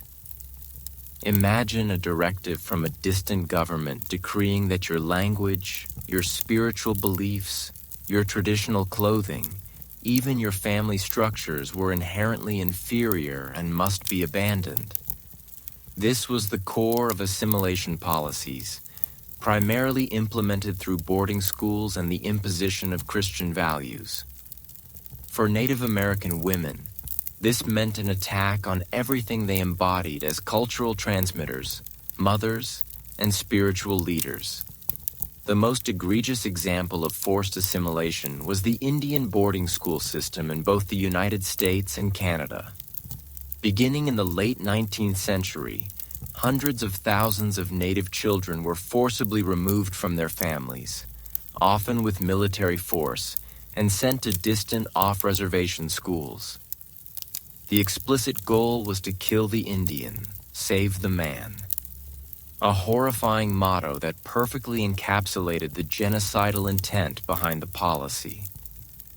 Imagine the terror of having your child ripped from your arms, knowing they were going to a place where their language would be beaten out of them, their hair cut, and their cultural identity systematically stripped away.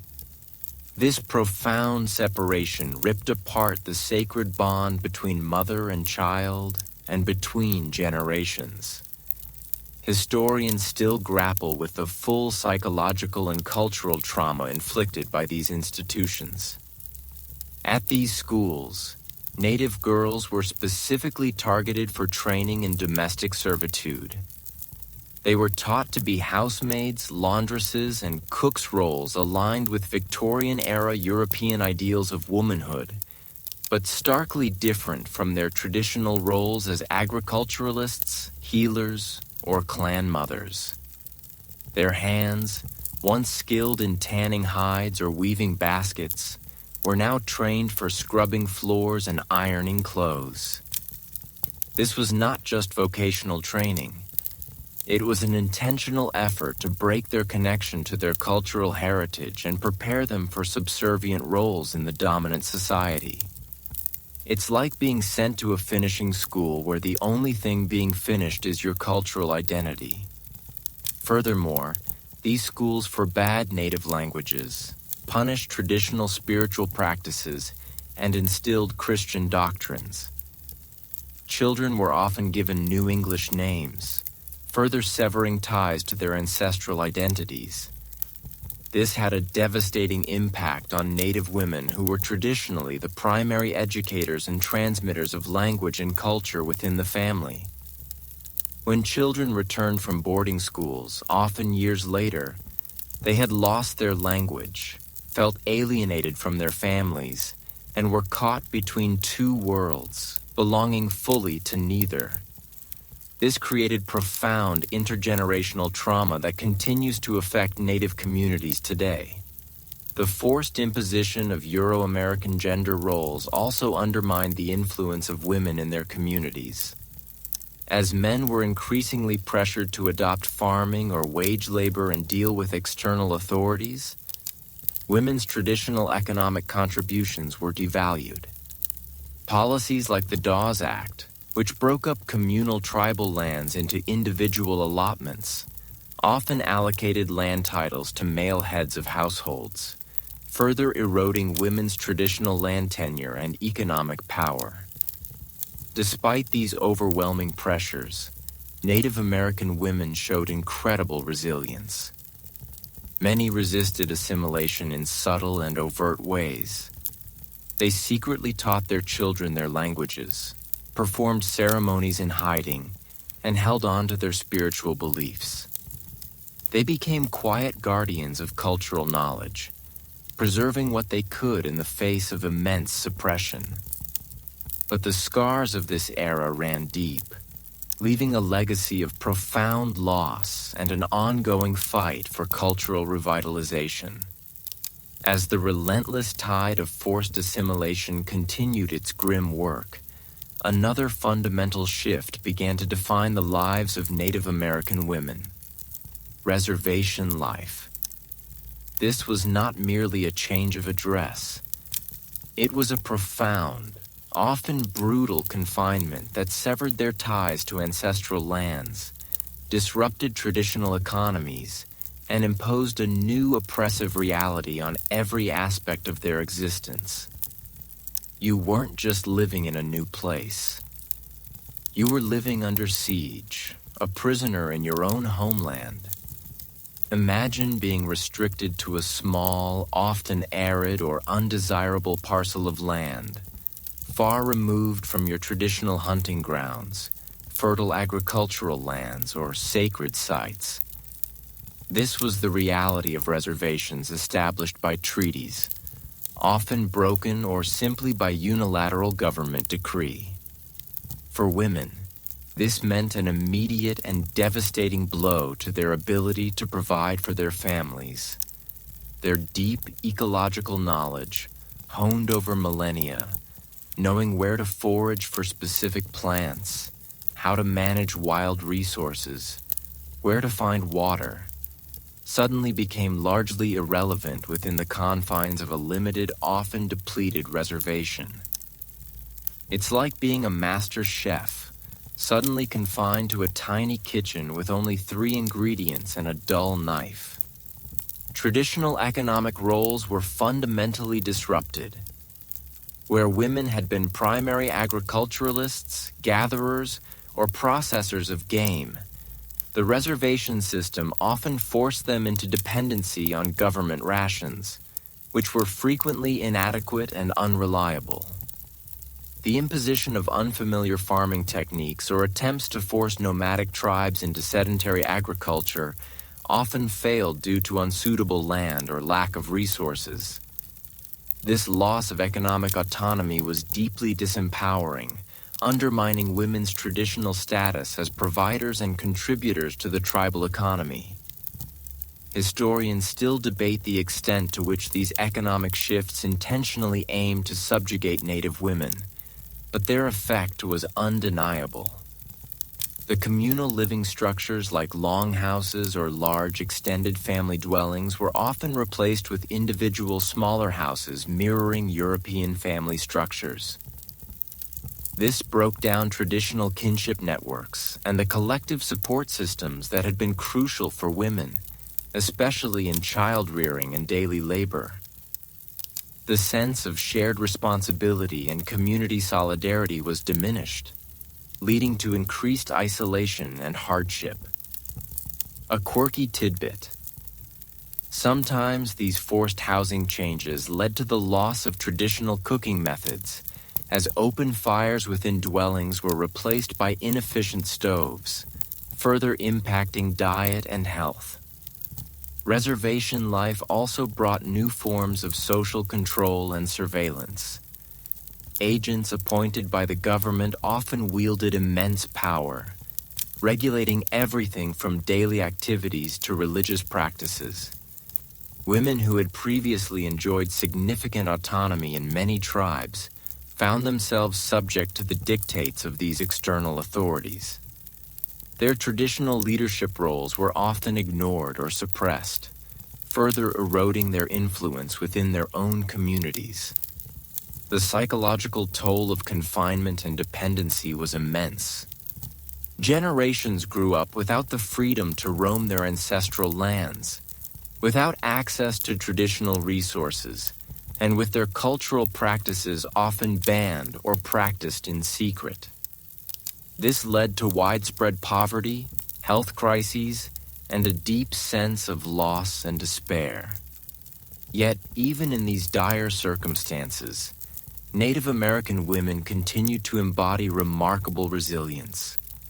They became the quiet keepers of what remained. They preserved language through whispers, taught traditional crafts in hidden corners, and kept spiritual practices alive, even at great personal risk. They adapted, often finding new ways to generate income through beadwork or crafts sold to outsiders, always striving to provide for their families despite the overwhelming odds.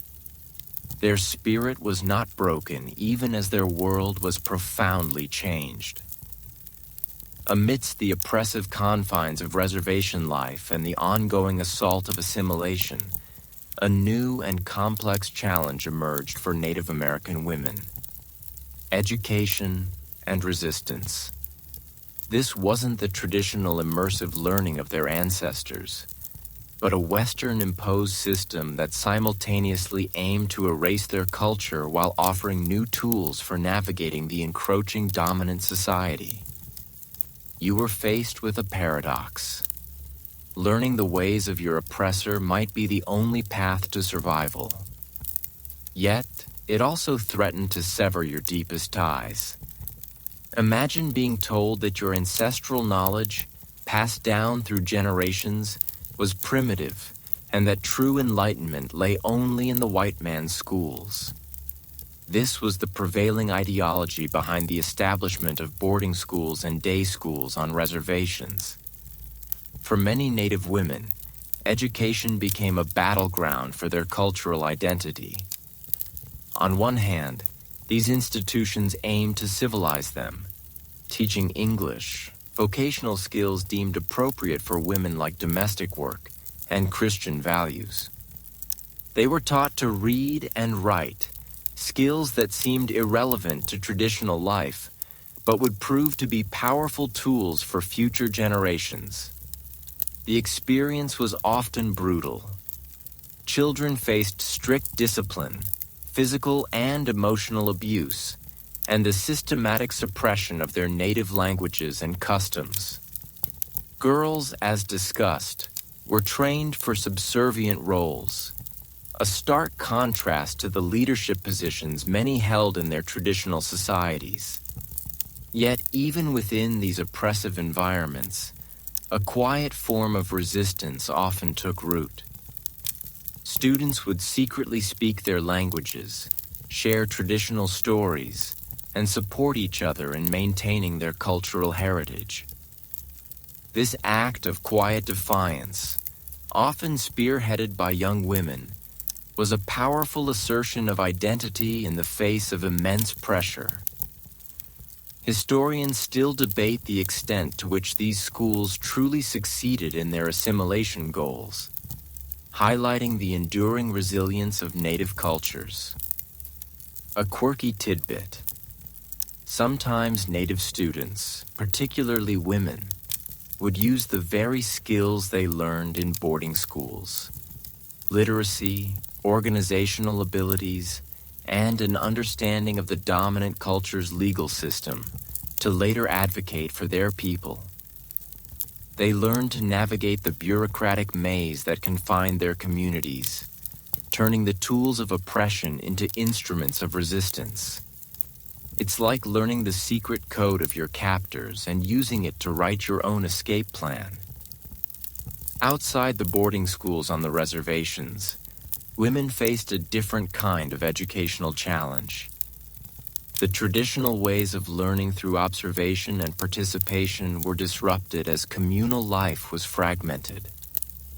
However, many women became informal teachers, desperately trying to pass on language, stories, and cultural knowledge to their children and grandchildren, often in secret. They understood that the survival of their culture depended on these transmissions, even if formal education sought to undermine them. The late 19th and early 20th centuries saw Native women begin to engage with external educational opportunities in more deliberate ways. Some sought higher education, becoming teachers, nurses, and later lawyers and activists. This was not a capitulation to assimilation, but often a strategic decision to gain the knowledge and credentials necessary to fight for their people's rights on the dominant society's terms. They were pioneers, breaking barriers and challenging stereotypes simply by pursuing intellectual and professional development. So while the era of forced education was marked by profound suffering and cultural loss, it also forged an unexpected path for Native American women. They found ways to resist, to adapt, and to harness new knowledge, transforming themselves from targets of assimilation into powerful agents of change, laying the groundwork for future generations to reclaim their heritage and fight for justice. From the crucible of reservation life and the forced compromises of education, a powerful new force began to emerge among Native American women: activism and advocacy. This wasn't merely about personal survival anymore. It was about collective liberation, a fierce determination to reclaim sovereignty, cultural dignity, and justice for their people. You weren't just enduring.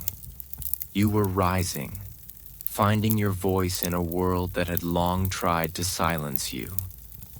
Imagine the courage it took to speak out against a system designed to oppress you, to challenge powerful government institutions, and to demand rights that had been systematically denied for generations. Native American women, drawing on their deep traditional roles as caregivers, cultural keepers, and community leaders, stepped forward as powerful advocates. They understood implicitly that the health of their families and tribes depended on systemic change. Early forms of advocacy were often grassroots and community-based. Women organized to address immediate needs on reservations, such as lack of adequate food, health care, and housing. They formed benevolent societies and self-help groups, pooling resources and knowledge to support their families and neighbors. This communal spirit, rooted in their traditional ways, provided a strong foundation for broader activism. Historians still debate the precise tipping point that led to more organized, overt forms of political activism, but the decades of quiet resistance certainly laid the groundwork. As the 20th century progressed, Native American women increasingly moved into more prominent national roles. Figures like Zitkala Shah, Gertrude Simmons Bonin, a Yankton, Dakota woman, became a powerful voice for Native rights in the early 1900s. She wrote extensively about the injustices of boarding schools and advocated for greater Native American self-determination, often working alongside other influential women. Her ability to navigate both native and non-native worlds, using her education to fight against the very system that educated her, was a testament to her strategic brilliance. The mid-20th century saw the rise of more organized movements. The American Indian Movement, AIM, often captured headlines with its confrontational tactics. But behind the scenes, and sometimes on the front lines, Native women were integral. They participated in crucial events like the occupation of Alcatraz in 1969 and Wounded Knee in 1973, bringing their spiritual strength, organizational skills, and unwavering commitment to the fight. They were instrumental in establishing new organizations and guiding strategic decisions, often providing the emotional and logistical backbone for these movements. A quirky tidbit. During the occupation of Alcatraz, it was often the Native women who organized the collection and distribution of food, managed childcare, and ensured the daily survival of the occupiers, demonstrating their continued role as providers, even in protest. Beyond direct protest, Native women became powerful advocates for specific issues. They fought for the return of ancestral lands, for the protection of sacred sites, and for environmental justice against extractive industries that threatened their communities. They campaigned for voting rights, for access to quality education, and for an end to the pervasive poverty and health disparities on reservations. Their advocacy was holistic, recognizing that all these issues were interconnected and vital to the well-being of their people. Today, Native American women continue to be at the forefront of social justice movements. They lead initiatives addressing the crisis of missing and murdered Indigenous women, MMIW, advocate for tribal sovereignty in legal and political arenas, and champion cultural revitalization efforts. Their voices are powerful, articulate, and unwavering, drawing strength from generations of resilience and a profound commitment to their heritage. So, from silent endurance, Native American women emerged as a formidable force for change. They transformed their personal struggles into a collective movement, proving that true advocacy arises from a deep connection to community and an unshakable belief in justice. Their activism continues to shape the fight for Native rights and cultural recognition. Even as the fight for recognition and rights intensified, another crucial battle was being waged by Native American women: the vital struggle for cultural preservation. This wasn't merely about holding on to relics of the past. It was about safeguarding the very soul of their people, ensuring that languages, ceremonies, stories, and traditional knowledge survived generations of deliberate suppression. You weren't just a guardian. You were a living archive, diligently working to ensure that the threads of your heritage, no matter how frayed, would never truly break. Imagine seeing your language, the very vehicle of your unique worldview, slowly erode under the weight of forced English-only policies, or witnessing sacred ceremonies practiced for millennia being outlawed or demonized. This was the reality. And for Native women who traditionally held central roles in transmitting culture, the burden and honor of preservation fell heavily on their shoulders. They understood that a culture without its language, without its ceremonies, without its stories, was a culture in peril. One of the most profound acts of cultural preservation was the tenacious effort to keep languages alive. Despite the severe punishments in boarding schools and the societal pressure to speak English, mothers and grandmothers would often speak their native tongues in hushed tones at home, teaching words and phrases to their children. Even if only in secret, they passed down lullabies, traditional blessings, and conversational patterns, ensuring that the rhythm and spirit of their language endured.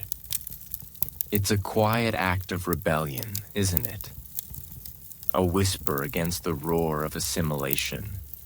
Historians still debate the optimal strategies for language revitalization, but the dedication of these women is a consistent theme. Beyond language, women were instrumental in preserving traditional ceremonies and spiritual practices. When public ceremonies were banned, they found ways to practice them in hidden places, passing down the intricate details of rituals, songs, and dances from memory. They adapted, sometimes subtly altering practices to avoid detection, but always maintaining the core essence of their spiritual beliefs. They understood that these ceremonies were not just rituals. They were the lifeline connecting them to their ancestors, their lands, and the spiritual world. A quirky tidbit.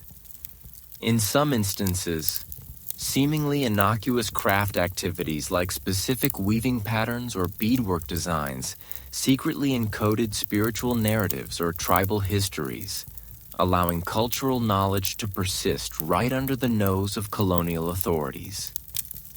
Women also tirelessly preserved and transmitted traditional knowledge from medicinal plant uses to sustainable ecological practices, from intricate craft techniques to complex storytelling traditions. They taught younger generations how to make traditional foods, prepare hides, weave baskets, and create regalia, ensuring that these vital skills and the stories embedded within them would not be lost. This hands-on intergenerational teaching was critical, acting as a living library of cultural expertise. The act of storytelling itself became a powerful tool of preservation. Grandmothers would gather children around firesides or simply during daily chores and recount the ancient myths, historical narratives, and moral lessons of their people. These stories carried the weight of history, the wisdom of the elders, and the humor of their communities, ensuring that the collective memory of the tribe remained vibrant. It's like having an entire epic poem recited to you lovingly by heart every single night. Even in contemporary times, Native American women are at the forefront of cultural revitalization movements. They lead language immersion programs, establish cultural centers, organize traditional arts workshops, and work to reclaim sacred sites. They are publishing books, creating documentaries, and using modern technology to share their traditions with a wider audience, ensuring that their vibrant cultures not only survive, but thrive. So, through generations of hardship, Native American women stood as unwavering sentinels of their heritage. Their quiet persistence, their profound knowledge, and their tireless efforts ensured that the flame of their culture, though flickering at times, never truly went out. Their legacy is one of enduring spirit and a profound commitment to keeping their identity alive. As Native American women fought tirelessly to preserve their culture, they also faced the harsh realities of a dramatically shifting economic landscape. The traditional subsistence economies based on hunting, gathering, and agriculture were irrevocably altered by colonization, forcing women to adapt to new, often challenging forms of labor and economic contribution. You weren't just nurturing traditions. You were navigating a new world where money, not just resources, dictated survival. Imagine your customary work cultivating fields, processing game, crafting intricate goods, suddenly devalued or rendered impossible by confinement to reservations and the imposition of a cash economy. The introduction of wage labor fundamentally reshaped daily life. For many Native American women, this meant seeking work outside their traditional roles, often in highly exploitative conditions simply to feed their families. It was a stark contrast to their previous economic autonomy. Historians still debate the precise long-term economic effects of these shifts on women's status within their communities. But the immediate hardship was immense. One common avenue for economic survival was domestic work. Native women often found employment as housekeepers, laundresses, and nannies in non-native towns and cities surrounding reservations. This work was arduous, poorly paid, and often involved long hours and significant travel away from their families. It represented a stark departure from their communal, self-directed labor, placing them in subservient positions within the homes of their colonizers. A quirky tidbit. Some women would strategically use these opportunities to gather information about the dominant society, learning its ways and sometimes subtly influencing decisions through their proximity to powerful families. Another significant economic adaptation was the production of crafts for sale. Women who had once created beautiful pottery, baskets, beadwork, and textiles for internal tribal use or ceremonial purposes began to produce these items for a tourist market. While this provided much-needed income and allowed for the continuation of traditional skills, it also commodified their art and sometimes led to pressure to adapt designs for non-native tastes. This was a complex negotiation, leveraging their cultural heritage for economic survival, even as that heritage was being suppressed. It's like being forced to turn your cherished family recipes into fast food, but needing the income to keep your family fed. In some areas, Native women also engaged in agricultural wage labor, working on farms owned by non-natives or participating in seasonal harvests like fruit picking.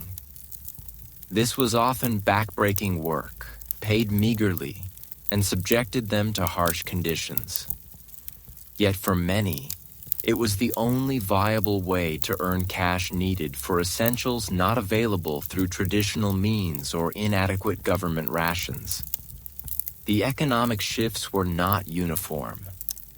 In tribes where commercial fishing, logging, or ranching became dominant industries, women's roles might be less direct in terms of wage earning, but they continued to support these activities through their domestic labor, food preparation, and community organization.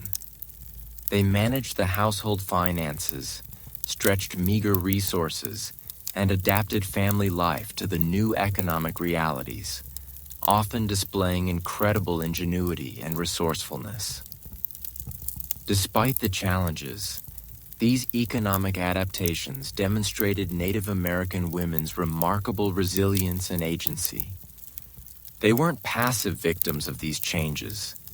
They actively sought ways to provide for their families and communities, even under immense pressure.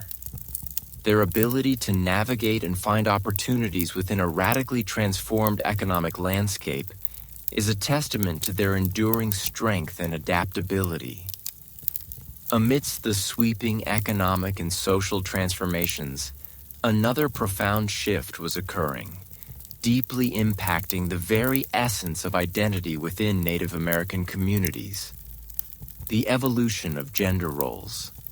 The clear complementary divisions of labor and influence that had defined pre-colonial life began to blur, fracture, and sometimes regrettably reinforce patriarchal norms introduced by the dominant society.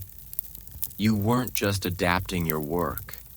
You were navigating a renegotiation of who you were and where you stood in a world that was constantly shifting underfoot. Imagine a societal structure where gender roles were distinct but equally valued, where women's contributions in agriculture and domestic life were seen as just as vital as men's in hunting and warfare. This was the traditional balance in many Native American tribes. However, colonization often imposed a rigid hierarchical view of gender, one where men were considered superior and women were relegated to a subservient domestic sphere. This external pressure systematically undermined the traditional authority and respect afforded to Native women. Historians still actively debate the precise ways in which external pressures interacted with pre-existing gender dynamics in various tribes, acknowledging the complexity of these transformations. The imposition of a cash economy, for instance, often favored male labor in industries like logging, mining, or commercial farming, providing men with direct access to wages. This could inadvertently reduce women's economic standing as their traditional, often unpaid labor in subsistence farming or crafting for communal use was not recognized or valued in the same monetary terms. This economic imbalance sometimes led to a shift in domestic power dynamics as men became the primary wage earners and therefore, in the eyes of the colonizers, the heads of household. It's like suddenly being told your vital work in maintaining a complex garden is worth less than someone else's factory job. However, Native women often found ways to adapt and resist these imposed gender norms. As discussed, they embraced new economic activities like selling crafts or working domestically, demonstrating their continued capacity for economic contribution and resilience. In many instances, they became the financial backbone of their families, quietly supporting households through their labor, even as traditional male roles were disrupted by reservation life and loss of traditional activities. A quirky tidbit: some women became adept at navigating the bureaucratic systems of the Indian agencies, often acting as intermediaries between their communities and external authorities, effectively exercising a form of political influence through their administrative skills. Furthermore, while external pressures aimed to diminish women's political and spiritual roles within their own communities, many women continued to hold significant sway, particularly the elder women and clan mothers. They maintained traditional practices in secret, continued to guide family decisions, and often served as the moral compass for their people. The shift was often more about how outside powers perceived and interacted with Native leadership, rather than an internal loss of respect for women's inherent power within their own cultural systems. The fluidity of gender roles also varied across tribes. Some tribes traditionally recognized more than two genders, or had roles for individuals who embodied both masculine and feminine spirits, often referred to as two-spirit individuals. The arrival of rigid European gender binaries and the associated prejudice against anything outside these norms further complicated indigenous understandings of gender and sexuality, creating additional layers of pressure and suppression. Ultimately, The evolution of gender roles for Native American women during and after colonization was a complex and often painful process. It involved both the imposition of new hierarchies and the fierce, quiet resistance to maintain traditional values and power structures. Despite the immense challenges, Native women continued to demonstrate incredible adaptability and an enduring commitment to their families and cultures, proving that their strength was not easily defined or contained by external forces.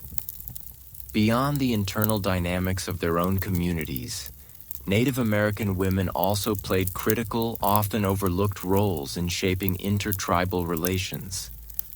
This wasn't just about avoiding conflict. It was about forging intricate webs of diplomacy, trade, and kinship that spanned vast distances and ensured the broader stability and prosperity of diverse indigenous nations. You weren't just a member of your tribe. You were a vital thread in a complex tapestry of relationships that stretched across the continent. Imagine a world where treaties weren't just signed by men in council, but woven into the very fabric of family ties and economic exchange, often facilitated by women. While male chiefs and warriors frequently engaged in overt diplomacy or warfare, women's roles were crucial in maintaining peace, fostering trade, and solidifying alliances through marriage.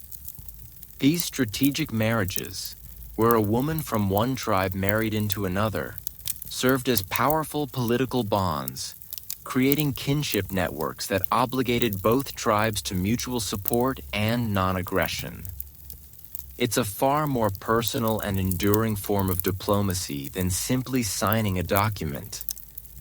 Women were also central to intertribal trade networks. They were the producers of many valuable trade goods baskets, pottery, woven textiles, processed hides, and agricultural surplus. Their expertise in these crafts and their knowledge of traditional food processing made them indispensable to long-distance exchange. Imagine carrying valuable goods across vast territories, meeting women from other tribes, exchanging not just items but also knowledge, stories, and cultural practices. These trade routes were arteries of commerce and communication, and women were often the beating heart of their flow. Historians still debate the specific economic scale of these intertribal trade networks, but their social and cultural significance is undeniable. Beyond formal trade, the exchange of knowledge and cultural practices between tribes often occurred through women. When women married into new tribes or were adopted as captives, as we discussed earlier, they brought with them their language, stories, songs, and skills. This cultural diffusion led to the sharing of agricultural techniques, medicinal knowledge, artistic styles, and even spiritual practices, enriching the diversity of indigenous cultures across the continent. A quirky tidbit: certain specific patterns in pottery or beadwork can be traced across multiple tribes, suggesting a fascinating artistic exchange program, often facilitated by women. Moreover, in times of conflict, Native women sometimes acted as mediators and peacemakers.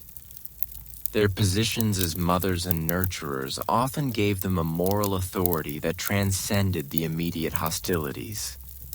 They might intervene to stop a raid, advocate for the adoption of captives instead of their execution, or initiate calls for truce.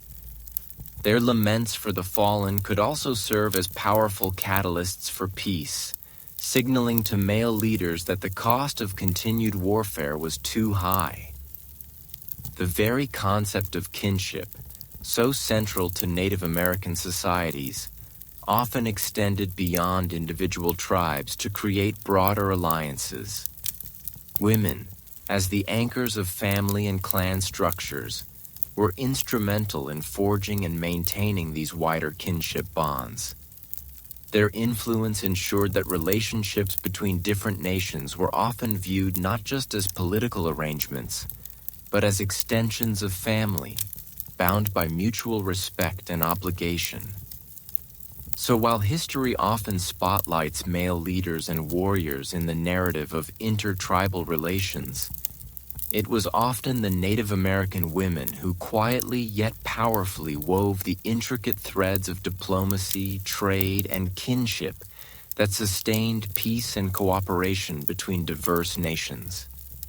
Their enduring contributions ensured that the tapestry of indigenous North America remained vibrant and interconnected. As the sun dips lower, casting long shadows across the land, another profound connection emerges that deeply defined the lives of Native American women. Their intrinsic bond to sacred spaces and the very earth beneath their feet. This wasn't merely a place of residence or a source of resources. The land was a living entity, a spiritual mother, and the physical embodiment of their identity, history, and ancestral memory. You weren't just walking on ground. You were walking on history, on spirit, on the very essence of who you were. Imagine a world where every mountain, every river, every grove of trees held stories, where specific springs were places of healing, and certain rock formations were imbued with spiritual power. For Native American women, this connection to the land was particularly deep. As the primary gatherers, agriculturalists, and caretakers of resources, they had an intimate, hands-on relationship with the environment. They knew its cycles, its moods, its secrets, understanding that its health was directly tied to the health and well-being of their people. This wasn't merely stewardship. It was kinship. Historians still widely acknowledge the profound spiritual connection Native peoples had to their lands, a concept often alien to European colonizers. Sacred sites, whether natural formations or places where significant events occurred, often held particular importance for women. These could be places for vision quests, for women's ceremonies related to fertility and childbirth, or for gathering specific medicinal plants that grew only in certain hallowed grounds. The act of walking on these lands was a form of prayer, a continuous acknowledgement of their ancestors and the spiritual forces that permeated the landscape. It's like your entire world is one giant ancient cathedral, and every step is a pilgrimage. The loss of ancestral lands due to colonization and forced removal to reservations was therefore not just a physical displacement. It was a profound spiritual trauma. Being separated from these sacred spaces meant losing access to vital spiritual connections, to the graves of their ancestors, and to the very narratives embedded in the landscape. This cultural and spiritual dispossession had a devastating impact on women who had long served as the keepers of these land-based traditions. However, even in the face of this loss, Native American women fiercely maintained their connection to the land wherever they were. On reservations, they learned to find new sacred places, adapting their spiritual practices to new environments. They taught their children the importance of respecting the earth, of listening to its whispers, and of remembering the stories of their original homelands. Their spiritual resilience was profound, finding ways to maintain connection even when physically separated. A quirky tidbit: some women would carry small pouches of earth from their ancestral lands, a tangible link to their heritage that defied physical boundaries. Today, Native American women are at the forefront of the fight for land-back movements and environmental justice. They are leading efforts to protect sacred sites from desecration, to stop extractive industries from polluting their ancestral territories, and to reclaim management of natural resources. Their advocacy stems from this deep inherited connection to the land, understanding that protecting the earth is protecting their people, their culture, and their future. Their voice in these movements is powerful, articulate, and unwavering, articulating not just legal rights, but the profound spiritual and cultural imperative to defend Mother Earth. So for Native American women, the land was more than just ground to walk upon. It was the sacred source of life, spirit, and identity. Their unwavering connection to these sacred spaces, both physical and remembered, remains a powerful testament to their enduring spirit and a guiding force for future generations. As the narrative of Native American women unfolds, from profound strength to unimaginable hardship, one characteristic emerges above all else: an extraordinary legacy of strength and an enduring spirit. Despite centuries of colonization, disease, forced assimilation, and the systematic dismantling of their traditional ways of life, Native American women have not only survived, but have maintained a powerful connection to their heritage and a vibrant sense of identity. You weren't just resilient, you were indomitable, a living testament to the human capacity to endure and thrive. Imagine losing nearly everything: your land, your language, your traditional roles, your spiritual practices, and countless loved ones to disease and violence. Yet through it all, the women of Native American tribes held on to the fragments, piecing them back together with unwavering determination. Their strength wasn't just physical, it was spiritual, emotional, and cultural, rooted in a profound love for their families and their people. This isn't just a historical fact.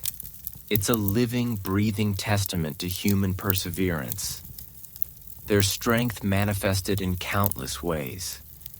It was in the quiet act of a grandmother whispering traditional stories to her grandchildren in a forbidden language.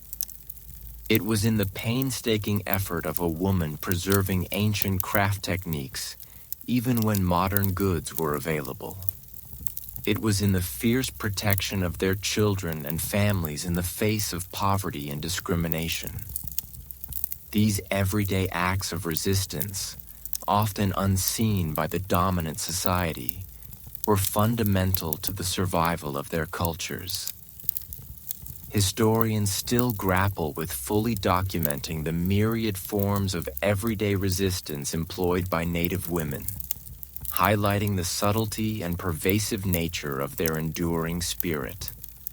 The continuity of their spirit is particularly evident in their role as cultural bearers. Despite efforts to erase their languages and traditions through boarding schools, women continue to transmit knowledge, values, and practices across generations. They were the primary educators within the family, ensuring that the unique worldview, history, and spiritual beliefs of their people were not forgotten. This intergenerational transfer of knowledge, often done informally and outside official institutions, became the bedrock of cultural survival. It's like being the last living copy of an invaluable library, committed to reprinting every book by hand. Their spiritual resilience also played a crucial role. Even when traditional ceremonies were outlawed or driven underground, women maintained their connection to the sacred. They adapted practices, found new ways to honor the earth and the ancestors, and held on to the core beliefs that gave meaning to their lives. This unshakable faith in their own spiritual path provided comfort, guidance, and an enduring sense of identity in the face of profound disruption.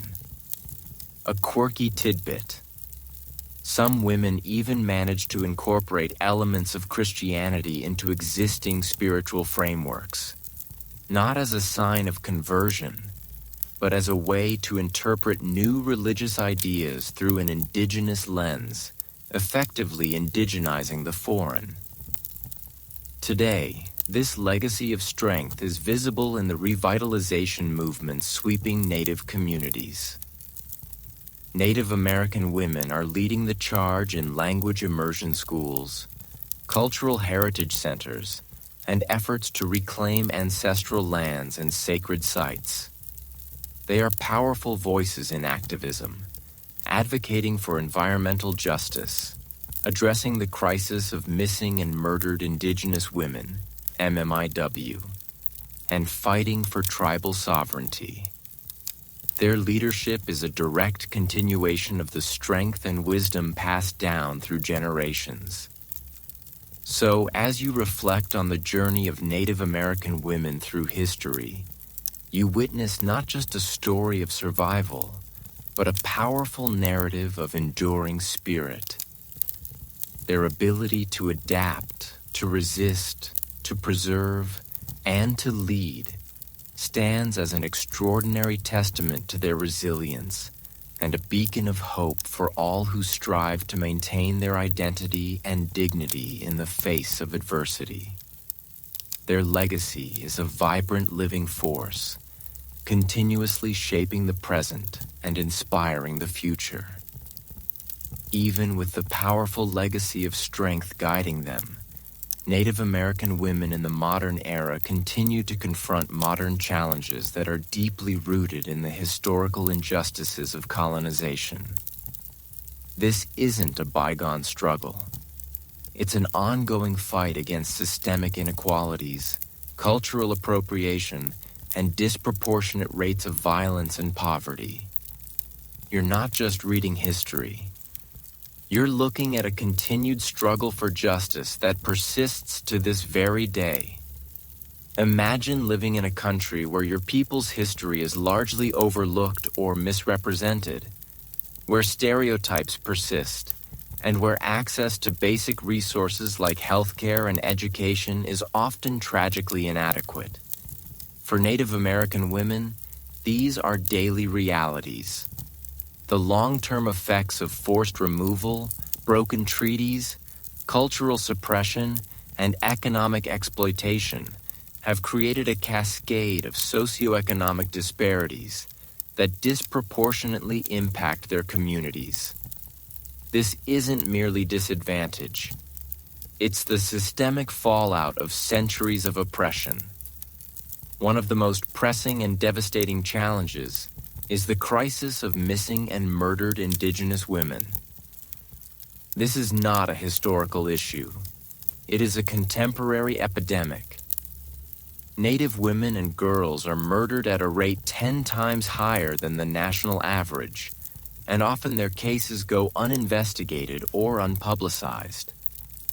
The reasons are complex, stemming from jurisdictional gaps on reservations, systemic racism within law enforcement, and a general societal indifference to the lives of Indigenous people. Imagine the constant fear, the gnawing anxiety of knowing your sisters, daughters, and friends are disappearing, and that justice is elusive. This is a profound betrayal of human rights. Historians and activists now widely acknowledge the historical roots of this violence in the dehumanization of Indigenous women during colonization. Poverty remains a pervasive issue.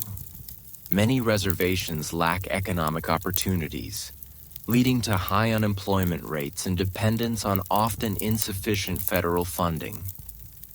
This directly impacts Native women who often bear the primary responsibility for providing for their families. The lack of infrastructure from clean water to reliable internet access further exacerbates these economic hardships, creating barriers to education and self-sufficiency. It's like being forced to run a marathon, but with ankle weights and no water breaks. Access to quality health care is another significant hurdle. Native communities often suffer from higher rates of chronic diseases, lower life expectancies, and inadequate access to medical facilities and trained personnel, particularly for women's health issues. The historical trauma of forced sterilization and medical experimentation also contributes to a deep-seated mistrust of the mainstream healthcare system. A quirky tidbit. Despite these challenges, many Native communities are actively working to integrate traditional healing practices with modern medicine, seeking holistic solutions that honor their heritage. Furthermore, Native American women continue to battle against cultural appropriation and misrepresentation. Their spiritual practices are often commodified, their images stereotyped in media, and their voices marginalized in national conversations. This constant fight for accurate representation is exhausting yet vital for reclaiming their narratives and asserting their cultural integrity. Despite these immense and ongoing challenges, Native American women continue to fight. They are leading movements, advocating for policy changes, creating support networks, and rebuilding their communities with fierce determination. Their struggle is a testament to an unyielding spirit that refuses to be silenced or erased. From the crucible of ongoing challenges, a vibrant and powerful movement is gaining momentum among Native American women. Revitalization and the future. This isn't just about enduring. It's about reclaiming, rebuilding, and reimagining, actively shaping a future where their cultures thrive, their voices are heard, and their inherent sovereignty is recognized. You're not just observing a historical legacy. You're witnessing a dynamic living force determined to weave a stronger, more vibrant tapestry for generations to come. Imagine communities where children are learning their ancestral languages in immersion schools, where traditional ceremonies are openly practiced, and where indigenous art and philosophy are celebrated as profound contributions to global culture. This is the vision driving countless Native American women today, as they lead efforts to regenerate cultural practices that were suppressed for centuries. This isn't just nostalgia. It's an act of profound self-determination and healing, directly addressing the wounds of forced assimilation. Historians and cultural scholars are now extensively documenting these revitalization efforts, recognizing their critical importance. One of the most inspiring aspects is the language revitalization movement. Women, often elders, who secretly retained their native tongues, are now at the forefront of teaching these languages to younger generations. They lead classes, develop teaching materials, and create immersive environments where children can grow up fluent in their heritage languages. This work is foundational, as language is seen as the heartbeat of a culture, carrying worldview, humor, and unique ways of understanding the world. It's like discovering forgotten musical scores and bringing them back to life, note by precious note. Beyond language, Native American women are spearheading efforts to reclaim traditional ecological knowledge. They are working to restore ancestral food systems, revive sustainable farming practices, and reintroduce traditional land management techniques that promote biodiversity and ecological health. This involves not just agricultural practices, but also sacred relationships with plants and animals, recognizing them as relatives and teachers.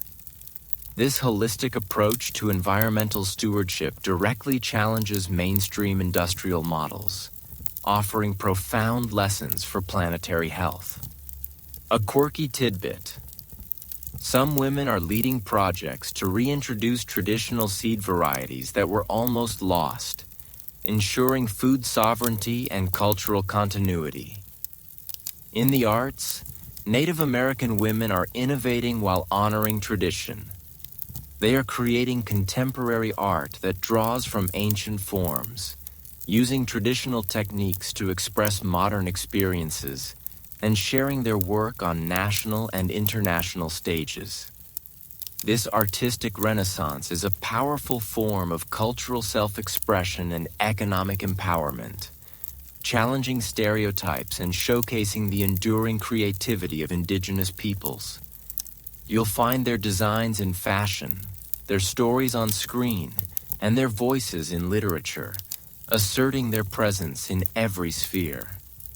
Furthermore, Native American women are leading the charge in policy and governance. They are running for political office at tribal, state, and national levels, bringing indigenous perspectives to legislative bodies. They are lawyers, activists, and organizers advocating for tribal sovereignty, water rights, land protection, and social justice. Their leadership in organizations and community initiatives is transforming systems from within and challenging injustices from without. It's a powerful testament to their ability to adapt and lead in new contexts while rooted in ancient wisdom. The future for Native American women is not about passively waiting for change. It's about actively building it. It's about healing historical trauma through cultural resurgence, empowering younger generations with knowledge and confidence, and ensuring that their unique voices and contributions are fully recognized and celebrated on the global stage. Their vision is one of strength, resilience, and a flourishing future for all indigenous peoples. As the final whispers of our journey settle into the quiet of your room, we reach the concluding moments of our exploration into the extraordinary lives of women in Native American tribes. This isn't just the end of a story.